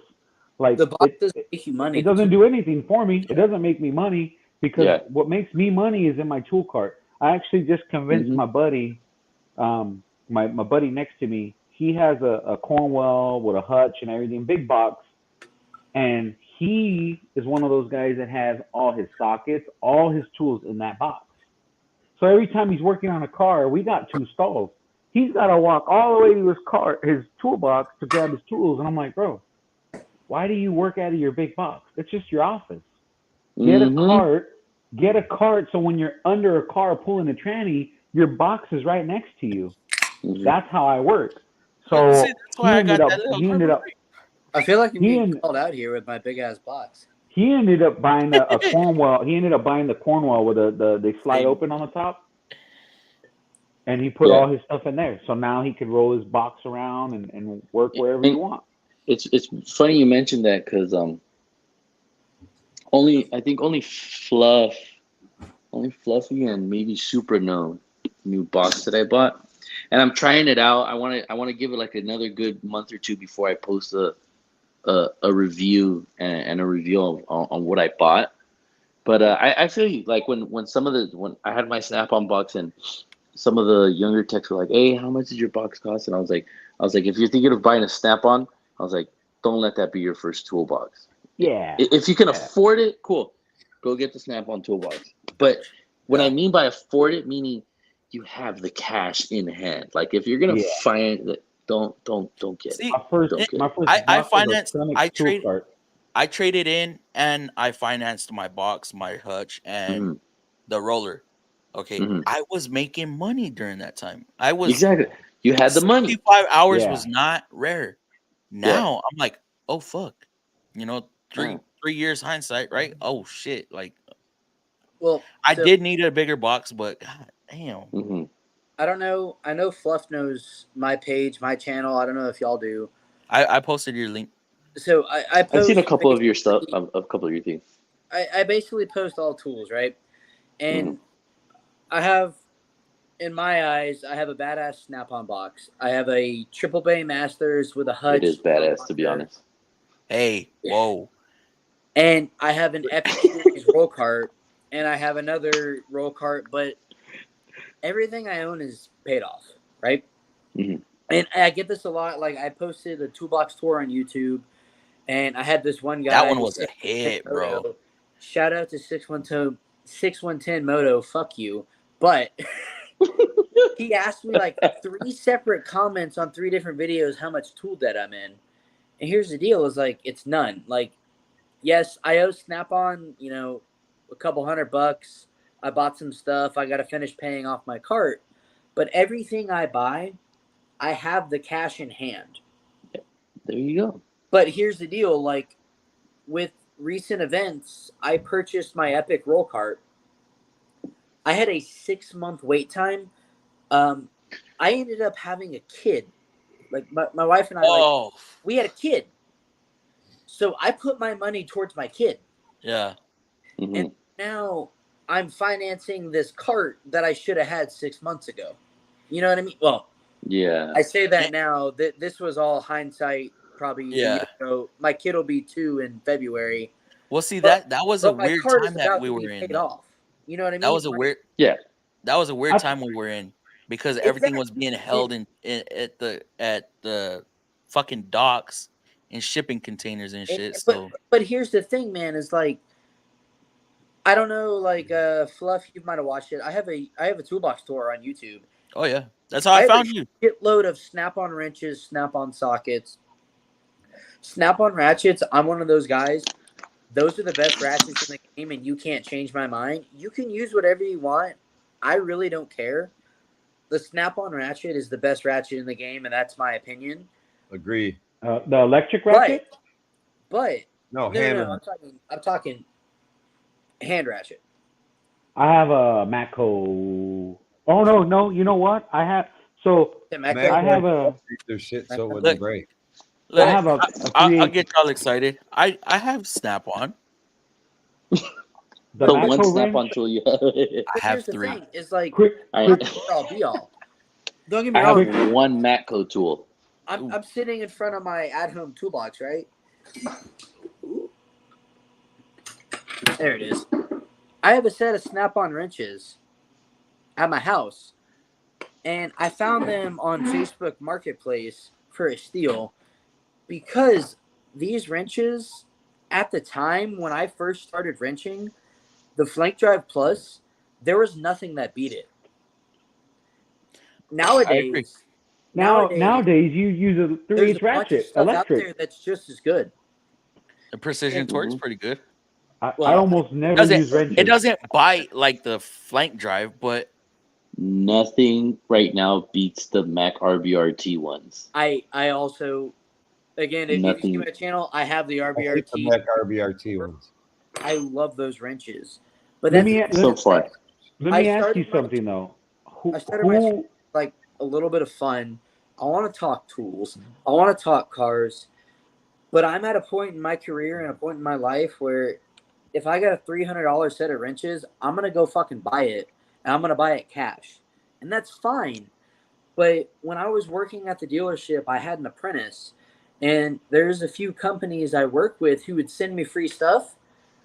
I would review them, I would work on them, and I would give them to my apprentice. Oh wow. I'm like, Now, look, man. Can I be your apprentice? But I'd be like, look, man. I got something though. I've gone through the ringer. All my shit is paid off. And I'm just like, look, I've already done all this work, which is part of the reason I started that channel. I was like, I've done all the work. I've already paid for all the bullshit. Yeah. I'm going to tell you what I think is necessary. A Snap-on 3/8 drive, long flex head ratchet. I think that's a go-to for every professional technician. And I stress the word professional. If you're a DIYer, you can use Icon. You can use whatever you want. But if you're a professional technician, I stress a Snap-on ratchet. Torque wrenches, tech angle, nothing beats it. Yeah. Hey, Snap-on. you are so wrong he's for that Snap-on. comment. He's gonna argue with you on that one, but I have the Snap-on Tech Angle. I don't even It's need a tech fucking angle. awesome. I have it. I'm We saving do. up to buy one because they're so We expensive. do. We But do they're cam and badass. lifters. I We do have cam one. and lifters on the It's daily. I use badass. that. I use my half Well, you inch can ratchet actually buy the every Snap-on day. Tech Angle without a Snap-on name on it. You just got to find out who. I think. Tech angle, no. Who else? If you use the No. regular click style, those are made by CDI, which is a Snap-on company. The Yes. tech angle was straight Snap-on. It was straight I thought Snap-on. Tech Angle was made by CDI. What was that? I thought Tech Angle CDI was making them for that was Snap-on's division making them. The only way to get a tech angle is through Snap-on. Whether CDI makes them or not, they don't have a subsidiary yet. But if you want the regular click style torque wrench, you can get them through CDI. Fluff, which was the one that you say you have that's better than the Tech Angle in your opinion? As far as the torque wrench? Yes. Just the Matco one. Is it the Matco digital one? Yeah. I mean, in all honesty, I'm going to keep it stacked with you guys. I don't own a digital torque wrench. I still use click styles. I have a split beam and a regular. I have a matching set of Mac torque wrenches. And I just mark the fucking bolts and angle them. That's too much work for me. I never even thought of marking the I bolts. got a Snap-on, bro, and that thing. Matco doesn't make their digital torque wrench, so who makes it for them is the question. PDI? Is it PDI? No, CDI I don't think so. CDI is owned by Snap-on. Oh. So all right, I really need to get through these comments, guys, and then we'll save the rest. Yeah, and then we'll save the rest for backstream. Moved. Let me see. Frosty moved my Snap-on cart over. I'll take the General and my old 36-inch top bottom over next week. Work out those until I save up enough for a used box that I really want. You still looking for that Matco or no Snap-on, right? Hi shop. Let's see. I'll have 5 tool truck accounts. They'll just hook up an IV. Oh, yes. Hold on. You got 5. I only got 4. I'll say this. When it comes to my POS Patriot, aftermarket parts are often far, far better than OEM. Talking about Jeep Patriot? Well, yes, maybe. That was before they were FDA. That's got the Nissan CVT in it. Made those front control arms and ball joints out of tinfoil. We have some where they don't last fucking 30,000 miles. Hey, let me see. Found out today my 63 F100 is unsold. The guy who was gonna buy it might have. Oh man, dude, that sucks, man. That's not a good situation. Yeah. Let me see. Jude hitting it with the 5-month membership badge of honor. Much love. Oh, that means you got the blue one. That is. Oh no, is it blue? No. Yes, blue. I'm the only one with the blue one right now. No. Wait, DLC, no. Just kidding. DLC, Ruiz is Craze, and actually I can check on that. Well, we'll check at the end. All right. Oh yeah, Jude. I was one of the first ones with the Yep, blue El one. Mechanical. Happy Friday, Flo. Hope you have a good week. Appreciate it, Alfred. I did respond to you. My buddy has a 99 1500 with almost 400K. No smoking. I have one with 300K. What That's great. 1500 Chevy Silverado, huh? I Yep. wish I wouldn't have done stuff with my truck. If y'all watched my Top Down review video, I put a clip in there from when I was 18 years old doing donuts. If y'all want to check that out, go check it out. Hey, Oh man, that was. what was the food with the Silverado when you're 18? Yeah. Get on panel, Jude. Yeah, I wish Jude would have said he would have came on. Hey, who's celebrating Thanksgiving this weekend? Where's my Can't Cooks at? It's y'all doing Thanksgiving this weekend? Yeah. Wow. Awesome. Let me see. Frosty direct deposit the paycheck straight to the tow truck. That's what I do. Ooh. Trying to get rid of my tow trucks though. Insanity, yes. Thumbs up, folks, for Fluff. Oh, we got 29 likes. That's what I like to see. Hey, Alfred. Hey, Jude, Shannon. What's up, my dude? This is an age-old problem you talking about with the aftermarket parts. Appreciate you, Shouty. I don't know if you're still watching. I've held some viewers just listening to us bullshit. That's what's up. Need to bring my Infinity. Where you in Texas, Fluff? Hit the email, bro, and we might be able to talk. Fluff, stay with your day job. You don't need moonlighting money because they'll show up at your job if there's a problem. Dealership is being generous. Yes, definitely. And we're the last stop. Dealerships are always the last stop. So we got all the right resources. Sometimes independent shops are the last stop. Trust me. Yeah. It depends. It all depends. Yeah. The cars in the warranty, that usually you're the first. The dealership's the first stop. And out of warranty, dealership's the last resort. Yeah. If it's an independent that specializes in one make and model, it's usually left the dealership, gone somewhere else, and then it makes it to my shop. Now I will say this about most independents, a lot of independents and mobiles. Me and JT Online Mechanic Tips were kind of on the same page with this. After having our guy, right? Yes. Yeah.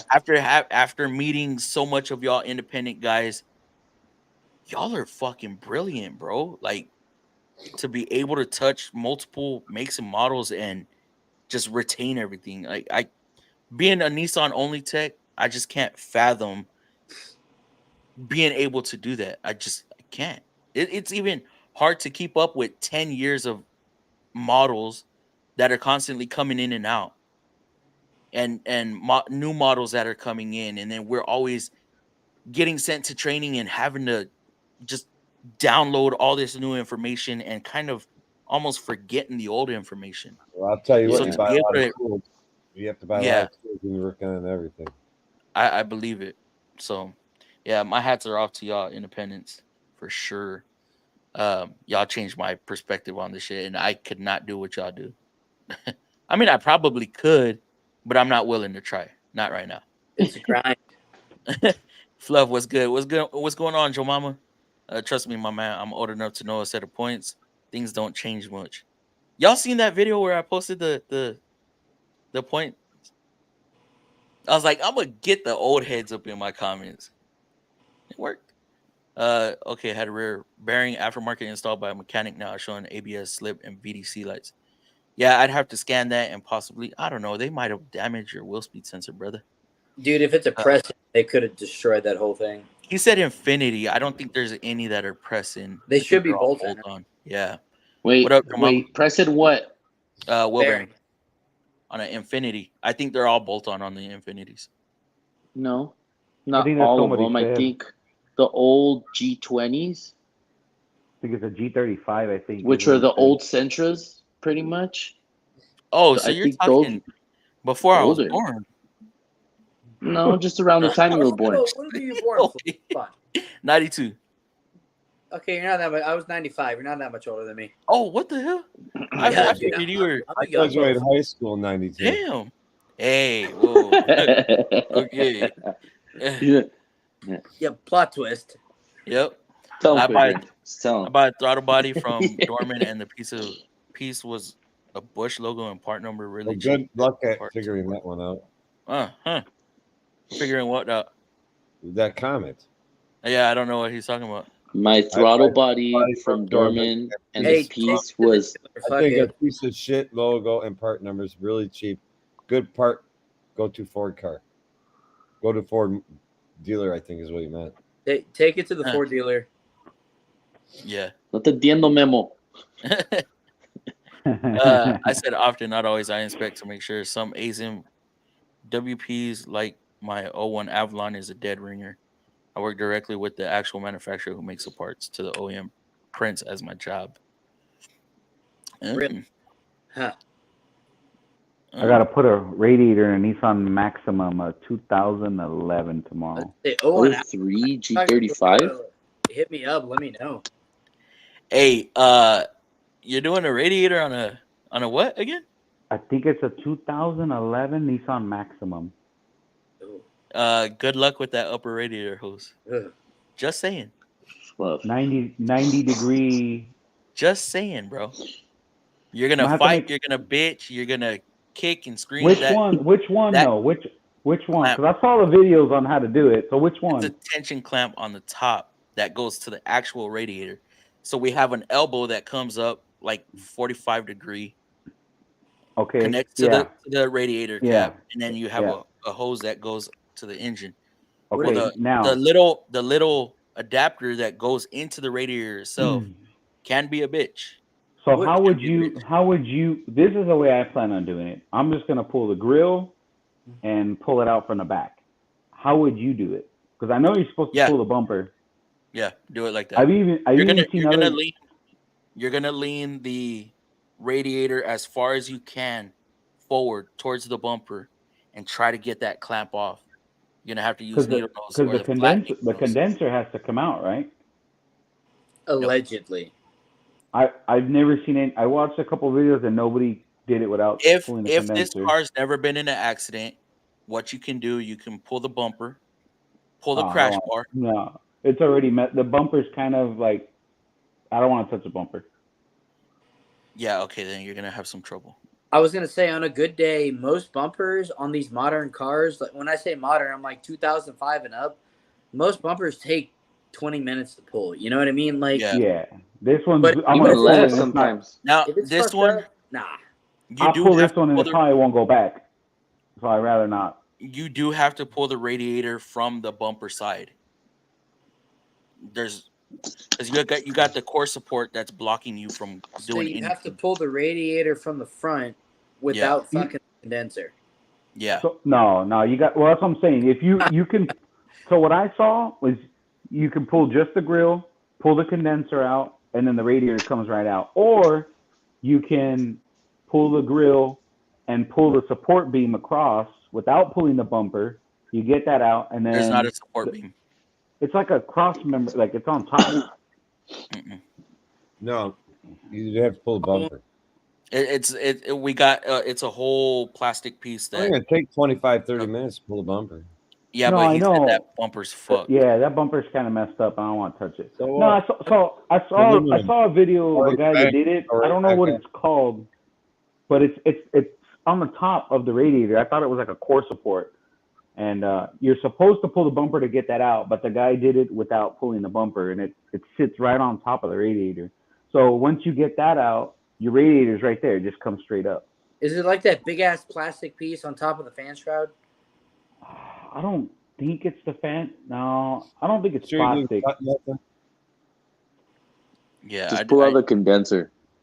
That's what I'm gonna do. I'm gonna pull the condenser and just pull the grill. I know it's a waste of time sometimes to hook up that. I mean, it feels like a waste of time to hook up the AC machine and stuff, but I don't know. Honestly, it's the easiest way.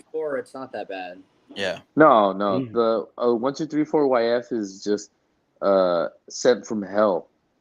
Yeah, for some reason. Well, just on the 1234YF, our machine went down again, and I had thank God.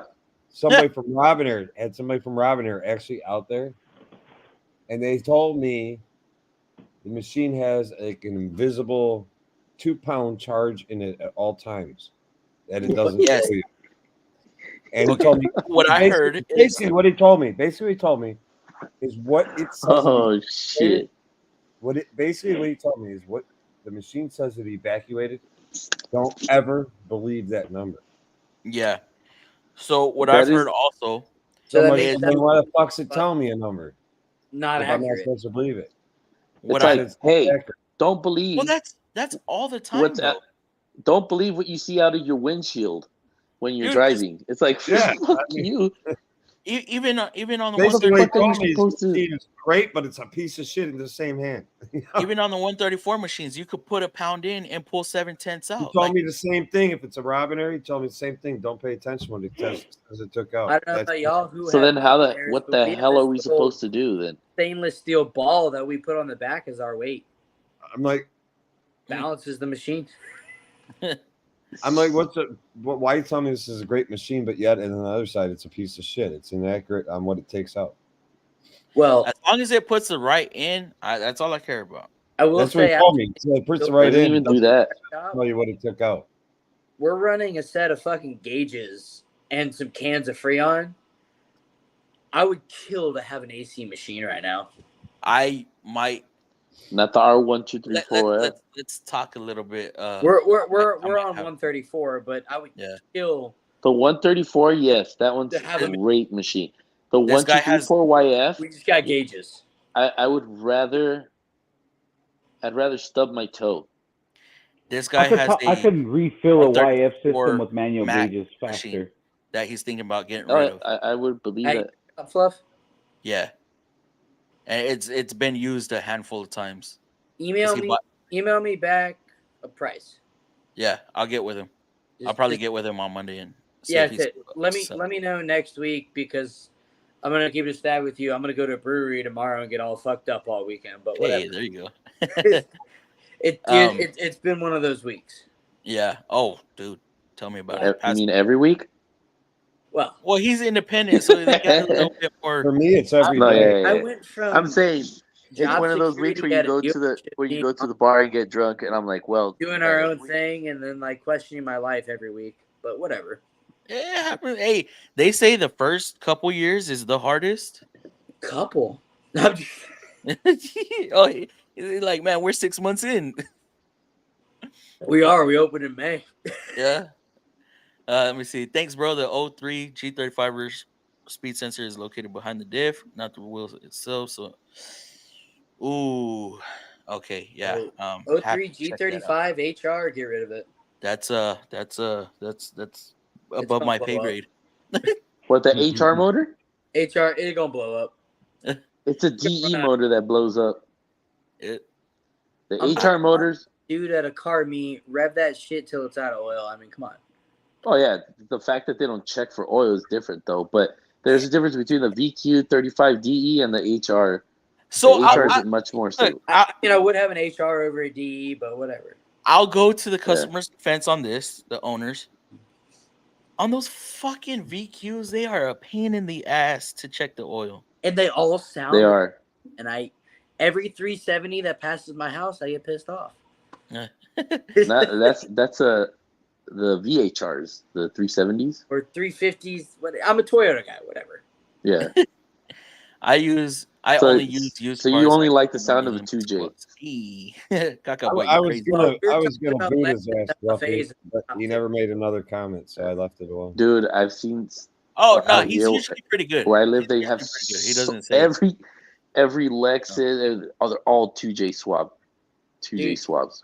It's that customer who has a GS300 Lexus, which is a 2JZ GS rear-wheel drive sedan. Fucking badass. Yeah.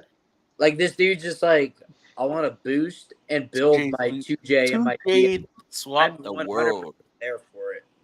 Yeah. Well, I got no problems with the 2J motor. But I have stuff around the house on the list to do tomorrow. I just have a problem with Night Mark. What's going on nowadays with Toyota? Like, what the fuck? When I left the dealer, it was right when the new Tundras came out. We saw so many crank main bearings failures, a bunch of turbo failures, and I'm just like, bro, dude, not Toyota. Toyota's not even making. Well, I mean, I know some of them they are, but they're not even making their own cars anymore. Dude, I don't know. Toyota's more American than an F-150. It's made in San Antonio. It's like 30 minutes down the road from yes, but the Yaris is a Mazda. Okay? Hold up. The Yaris is a retarded redheaded stepchild. Exactly. It's made by Mazda. Yeah.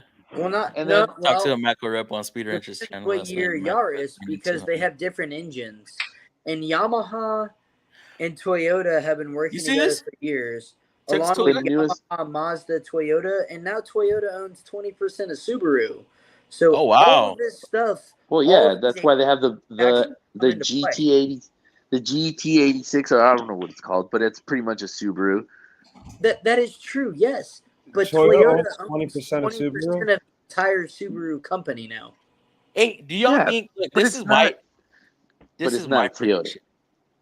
This is my prediction. I say in the next I might go more in depth in this on another stream, probably Tuesday's stream. I feel like there's gonna be a handful of manufacturers within the next 20 or 30 years. 100%. Look at phones. Look at phones. We had so many different phone manufacturers. Now Oh, we're down to Apple and Samsung and Google. I wouldn't be surprised Basic. in the future if you only have, let's say, within the next 7-8 years, maybe not even, if you only have two, or let's say one, maybe two, but only one American car company. Possibly. I mean, I wouldn't be hell, dude, surprised to see GM and Ford knows? combine. go to fucking All Data. Just go to year 2000 and look at all the different makes. You go to 23, 24, and there's like I half wouldn't be surprised to see Ford and GM merge in some way or another. or all three. well, like I was saying, Stellantis that's European owned now. Okay. Well, like you know, like I was GM saying, did pair up with Saab back in the day. like I was saying GM just a owned minute ago, Saab back in the day. Toyota's been running with Yamaha. So back in like 04, 05, they had this Corolla S that had Yamaha cylinder heads. And then they had older engines that were like the LFA was completely made by Yamaha with Lexus. So all these Japanese manufacturers have been working together for the last 20, 30 years. Dude, And Yeah. Toyota owns 20% of Subaru. that It's Toyota, Lexus, Subaru. Mazda's a subsidiary of Ford that's now a subsidiary of Toyota because they have the Yaris IA together. So all these Japanese manufacturers are coming GM together. took Saab back in the All day. these US manufacturers are going to start coming together, and I know, Mike. everything's going to root back to the same origin. Well, Just And I like can't General pretty Motors, much Mitsubishis are General Motors had their ties Mitsubishis are with, just Suzuki, Nissans in disguise. Suzuki, Isuzu, and Toyota. I think that's Mitsubishi, all of there's them, all like the farmers Japanese companies. half the time too, but whatever. Yeah, Um, Mitsubishi is owned by Nissan now. But that's the same thing as like Yamaha and Toyota working together. Like Yeah. Yamaha and Toyota are separate, but they're throwing it in Toyotas. Toyota and Subaru are separate, but Toyota owns a portion of Subaru. Now they're working together. Mitsubishi and Nissan, same thing. Or Well, the thing with Mitsubishi and Nissan is they're coming Mitsubishi together. was like on its last limb, and Nissan just said pretty much what happened with Saab and GM. They kind of just saved them. They cut down on all their vehicles and simplified it. What happened? Saab is like its own fucking thing. Yeah, but I was saying Yeah, it's a similar situation to what happened to why Saab General as they were Motors going get under. no damn parts They from were, as far as financially, they were in the same situation. Agreed. Yeah. And you know why Saab with General So got involved Mitsubishi with just Saab? pretty much just has 3 cars now, pretty much. it's kind And of they're like Isuzu in the car world is obsolete, but they're still making diesel engines for like Yeah, you're right. trucks. They're still making stuff for all this. Just they're owned by somebody else making their engines for commercial use. Mhm. And General Motors got at involved the end with of the day, Saab there's for going to the be 5 or for the 6 military mission. manufacturers, and that's it. Dude, so I've been watching. Man, this has been consuming a bunch of my time at night too. There's this channel called the Squid Channel. They talk about. You've seen them, dude. Interesting as fuck.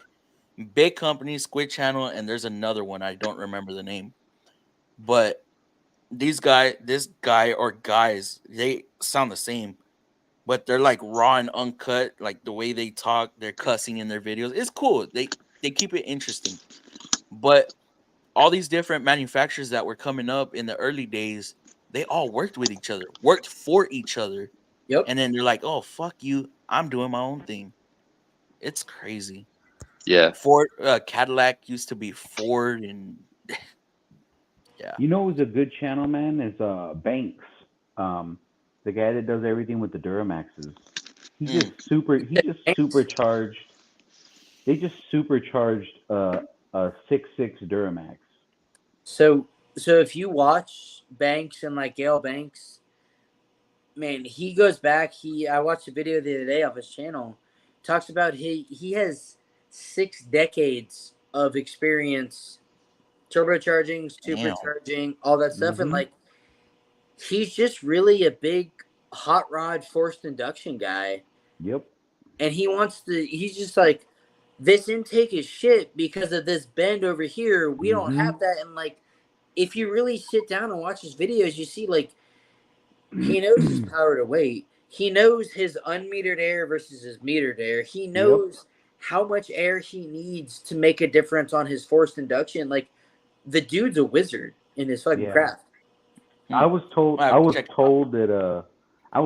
GM specifically builds him Duramaxes and like sends them to him. I don't know that much, but I believe it because he makes the 6.6 Duramax fucking fast. Oh yeah. Check this comment out. Tool guy. Talked to a Matco rep on Speed Rancher's channel last night, and Matco is running $200 trade-in on the new Impact. Damn, that's pretty Impact's way too expensive. Away because I already have it. I don't know. It would be $400 for me. I want to see how it compares to my under $200 freaking air cat. I could tell you the boot was under $20. It was like 19 and change. Damn, that's not. I had purchased the boot. Look at that. You gained a sub. I never use air. Almost. I almost never use air. I use air all the time, bro. My stubby is my go-to for everything. I use air all the time too. Fluff, I will say, takes crank bolts off all the time. I don't use air a lot, but I've been using it. That motherfucker's got some beans behind it. Oh, so does a 277.9. Like, so my dealer's a super awesome guy. He actually he pulled an orange 2779 off the shelf, threw an air fitting in it, and said, so I work with Matco directly, right? And they sent me the Rex. I reviewed it. And my dealer was like, they asked me if it was okay. And my dealer had to approve if they sent it to me or not. My dealer was like, absolutely. Wow. He handed me a 2779 off his truck, said, make some videos and just give it back to me next week. And that 3779, man, I have been super impressed with it. I took some axle nuts off this Camry. It's a 98 Camry I did a transmission on. Rusted, never been off, 250,000 miles. Took it off like these motherfuckers, Milwaukee, like high torque or whatever. And CP got a Rex also. I'm wondering if Matco's starting to use these platforms because they're pushing that Rex hard. I can tell you right now they're not, because when I run a tool page, right? I hit up a bunch of the big companies. One day, I'm going to keep it stacked with you. I got all fucked up with my friends, and I was talking about the channel, and they were like, dude, just reach out to the big dogs. So I was like, you know what? That's a great idea. So the next day, I typed out this whole email or DM. 3 out of 4 of them left me unread. So I can tell you right now, they're not just picking anyone. They're making strategic moves. Well, that's what I'm saying. They're dipping in. They're touching their toes in the water to use the platform, which I think is smart. So I'm going to SEMA this year, right? And we're getting ready to go to Vegas the end of this month. And I'm getting ready to go meet up with all these guys. Like, I'm making a list of who I need to find at SEMA. But it's really hard because it's like, what do I tell them? This is the channel. This is what I'm doing. And when I started the channel at the dealer, it was like, I'm doing this for younger techs. But now that we have our own shop, we don't have younger techs. So I'm reaching out to the platform. And if these companies aren't ready to use the platform, they're probably not going to give me the time of day. Yeah. So that's kind of like, I have an ever-changing list of people that I'm going to talk to at SEMA. And luckily, Matco has been one of the ones. They're like, look, man, we want your honest feedback. Tell us if it's good or not. And I said, that's respectable. I don't make any money off them. I don't make anything. They just said, let us know what you think. I said, cool. I can do that. Now, is that Rex any bigger? Is that Rex any bigger than the tool before it? The Impact before it? Slightly. There is a size difference. I have a few pictures. They put slightly bigger hammers in it. Mm-hmm. It's slightly longer. I'm talking like 1/4 inch longer. It's slightly. It's a little thicker on the snout too. Yeah. Yeah. It's slightly longer. My dealer doesn't have one yet. I haven't seen it yet. And they're using a different motor in there too. In all honesty, if you use it every day, a 1/4 inch longer, you're not going to notice it. You're I mean, really it's only not 100. Notice the difference. It's only 100 foot-pounds more. It's not a lot, but I'll tell you one thing. I have the 3/8 stubby and the 1/2 inch stubby. 100-pound difference. I do have the 1/2 inch stubby. But I have a first gen 1/2 inch stubby. The half. Probably 10 years ago, 1/2 inch stubby. And if my 3/8 stubby won't take it off, I'll bump it up to the 1/2 inch stubby. 9 times out of 10, huh? That's where it makes a big difference, though, is the extra 100 foot-pounds or whatever, is when you got extensions and shit hooked to it. Yeah, true. Mm-hmm. But when you're bumping up from 3 inch to 1/2 inch or 3/8 to 1/2, you're increasing the mass of the anvil, which increases the total mass, and the force equals mass times acceleration. Yeah, and you're increasing a bunch of things. And you're using a little heavier sockets too. Yeah, true. Hey, Fluff. But yeah, I'm head out. I'm like starting to fall asleep already. All right, brother. All right. See you guys. Adios. Thanks for having me. Yes, sir. Till the next one. Good one. But I mean, they're both beasts. I mean, whether it's a 1/2 inch or 3/8, that 1/2 inch full size is a beast no matter what. So I actually used the 27. A buddy of mine, when we were at Toyota together, he had that, and I'm a DeWalt guy, right? Like, I don't use Milwaukee, I don't use whatever. I got Snap-on, like 3/8 Snap-on lights and ratchets, but I'm a DeWalt guy for like my mid torque, my high torque. And I would have certain shit that my high torque DeWalt, or it's Mac, but it's technically DeWalt, whatever, it wouldn't take off. Then I go to Air, and my first generation stubby Air, my 1/2 inch wouldn't take it off. So I'd use my buddy's 2779, and I was like, this is it. Because when I was a lube tech, 10 years ago, we had MG 725s from Snap-on. That's what they bought us. And I was like, these are it. These are the best air impacts. But I used his 2779. I was like, no, this is it. Like, this thing's got some fucking balls behind it. Oh, yeah. I think I've only ran into maybe one or two things that Snap-on, that Air 1/2 inch Snap-on couldn't get off. The 725? I think this was like 10 years ago. See, but there's one that was like big into little or whatever. Yeah. Mm-hmm. See, there's the thing too where people like man, people will fight me that air is dead and electric is the way to go and it's stronger. No, air does put the power down. Think about it like this. Air is a lot easier on your impact sockets too. Yeah, because and trigger, when you hit it'll the trigger, break the bolt loose a lot easier than electric. Well, the power's there now; it's instant. Yeah, electric has to build it up, and it pounds the hell out of your sockets. Think about it now. Dave's been doing this a lot longer than I have, but I think just about all of my 1/2 inch sockets. We'll just say 1/2 inch because that's what we use. I use my 1/2 inch for most of the time. It's got a 1/2 inch on it. My 1/2 inch sockets are fine. Some of them are Matco, but some of them are Harbor Freight, and they're not hollowed out. They're perfect, and I think I've had those probably for the last 6 years that I've been using those, and I don't know, man. I don't own a 1/2 inch air gun. I don't. I don't like carrying it. I don't I'm like surprised. trip. I have a 3/8 Cornwell. It's due for a replacement. And But I have half a 3/8. air is lighter, a I lot have a lighter. 3/8 Cornwell gun, and that thing is like 10 A years lot less old. vibration too. Now, I had to use it the other day, and I'm fucking tripping over my airline. Like I'm wrapping around trying to pull a tranny. I was like, this is stupid. I don't own air. Like my M18 gets off the 5 crank bolts in like 5 seconds. Oh, dude. I mean, that's all I need it for, really. If I you mean, use air, you know how to spin around the hose, and I know, you know? but I haven't used air in like the 10 years that I've been doing this. Like That's when the crazy. M18 first came out, I bought one. My buddy bought an Ingersoll Ren, and I was like, this M18's blowing your shit out of the water, bro. Like this is way better. If you And had then where I worked, you wouldn't even be able to get shit off cars with that M18. You'd be sitting there all day long wearing out batteries, going. You'd end up with carpal tunnel in 2 weeks.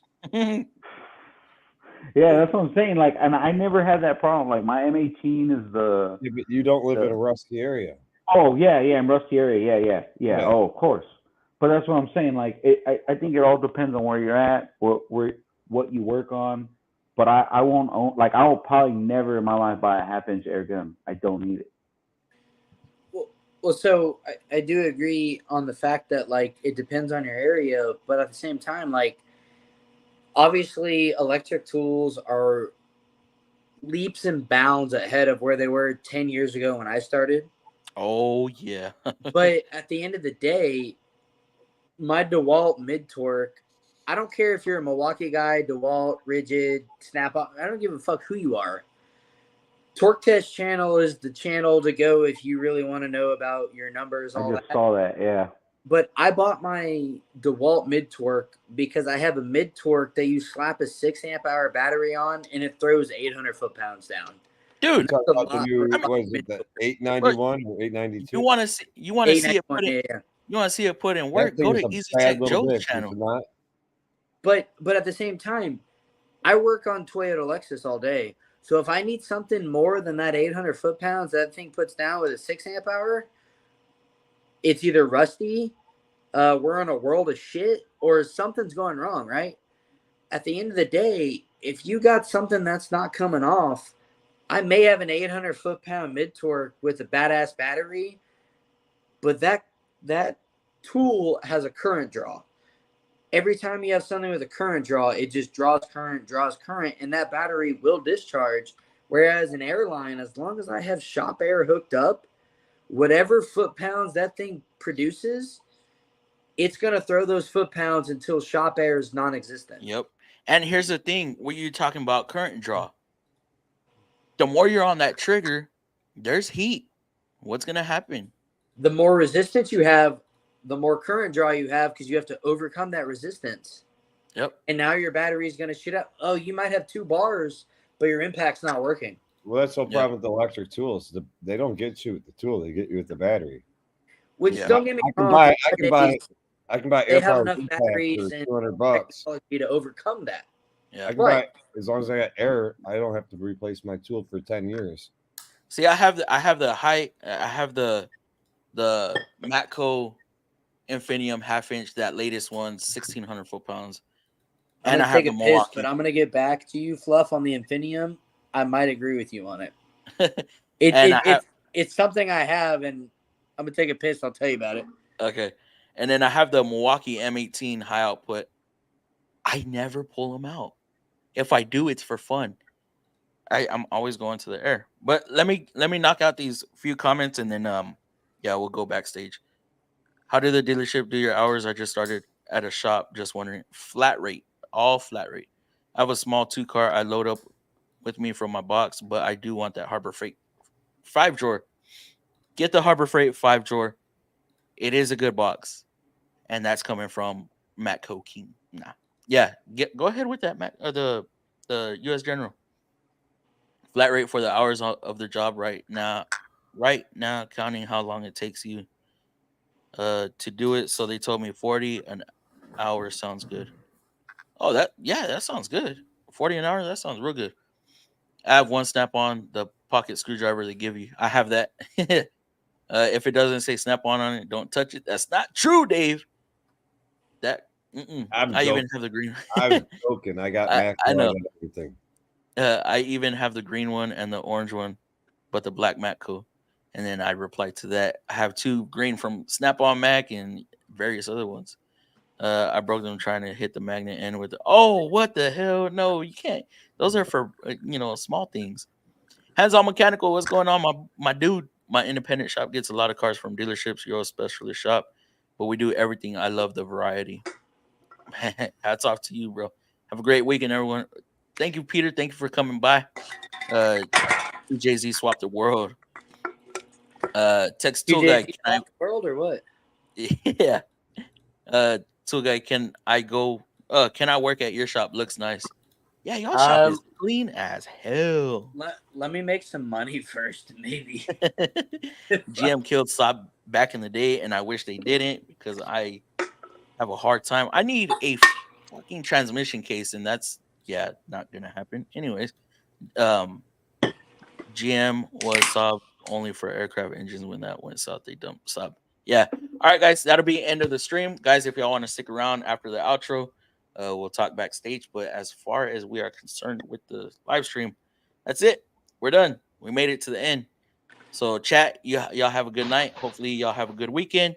And this is my first YouTube live stream. So here's a link to Text Tool Guy's channel if y'all want to check him out on Instagram. I'm just gonna throw that out there now. He has links to everything. Yeah. So we'll see y'all on Tuesday. Y'all have a good night. Even when you feel low, you can still go. Even when you feel slow, you can still go. Even when there's no hope, you can still go. I never answer to no, man, I still go. Go, go, go, go, go, go, go, go, go, go, go, go, go. Hustle hard, hustle every single day. I'll be making moves till I'm buried in my grave. To the system, I don't wanna be a slave. I've been doing shit my way, or the highway. And in the driveway is a nice range. Cause I grind through the climb, I invite pain. You'll never hear me, bitch, nah, I don't complain. Just gotta flip the switch and you can go and obtain anything you want, anything you need. Your mind's got the key ingredient, it's belief. They'll deceive with the negativity, but I just slide right by that energy. Even when you feel low, you can still go. Even when you feel slow, you can still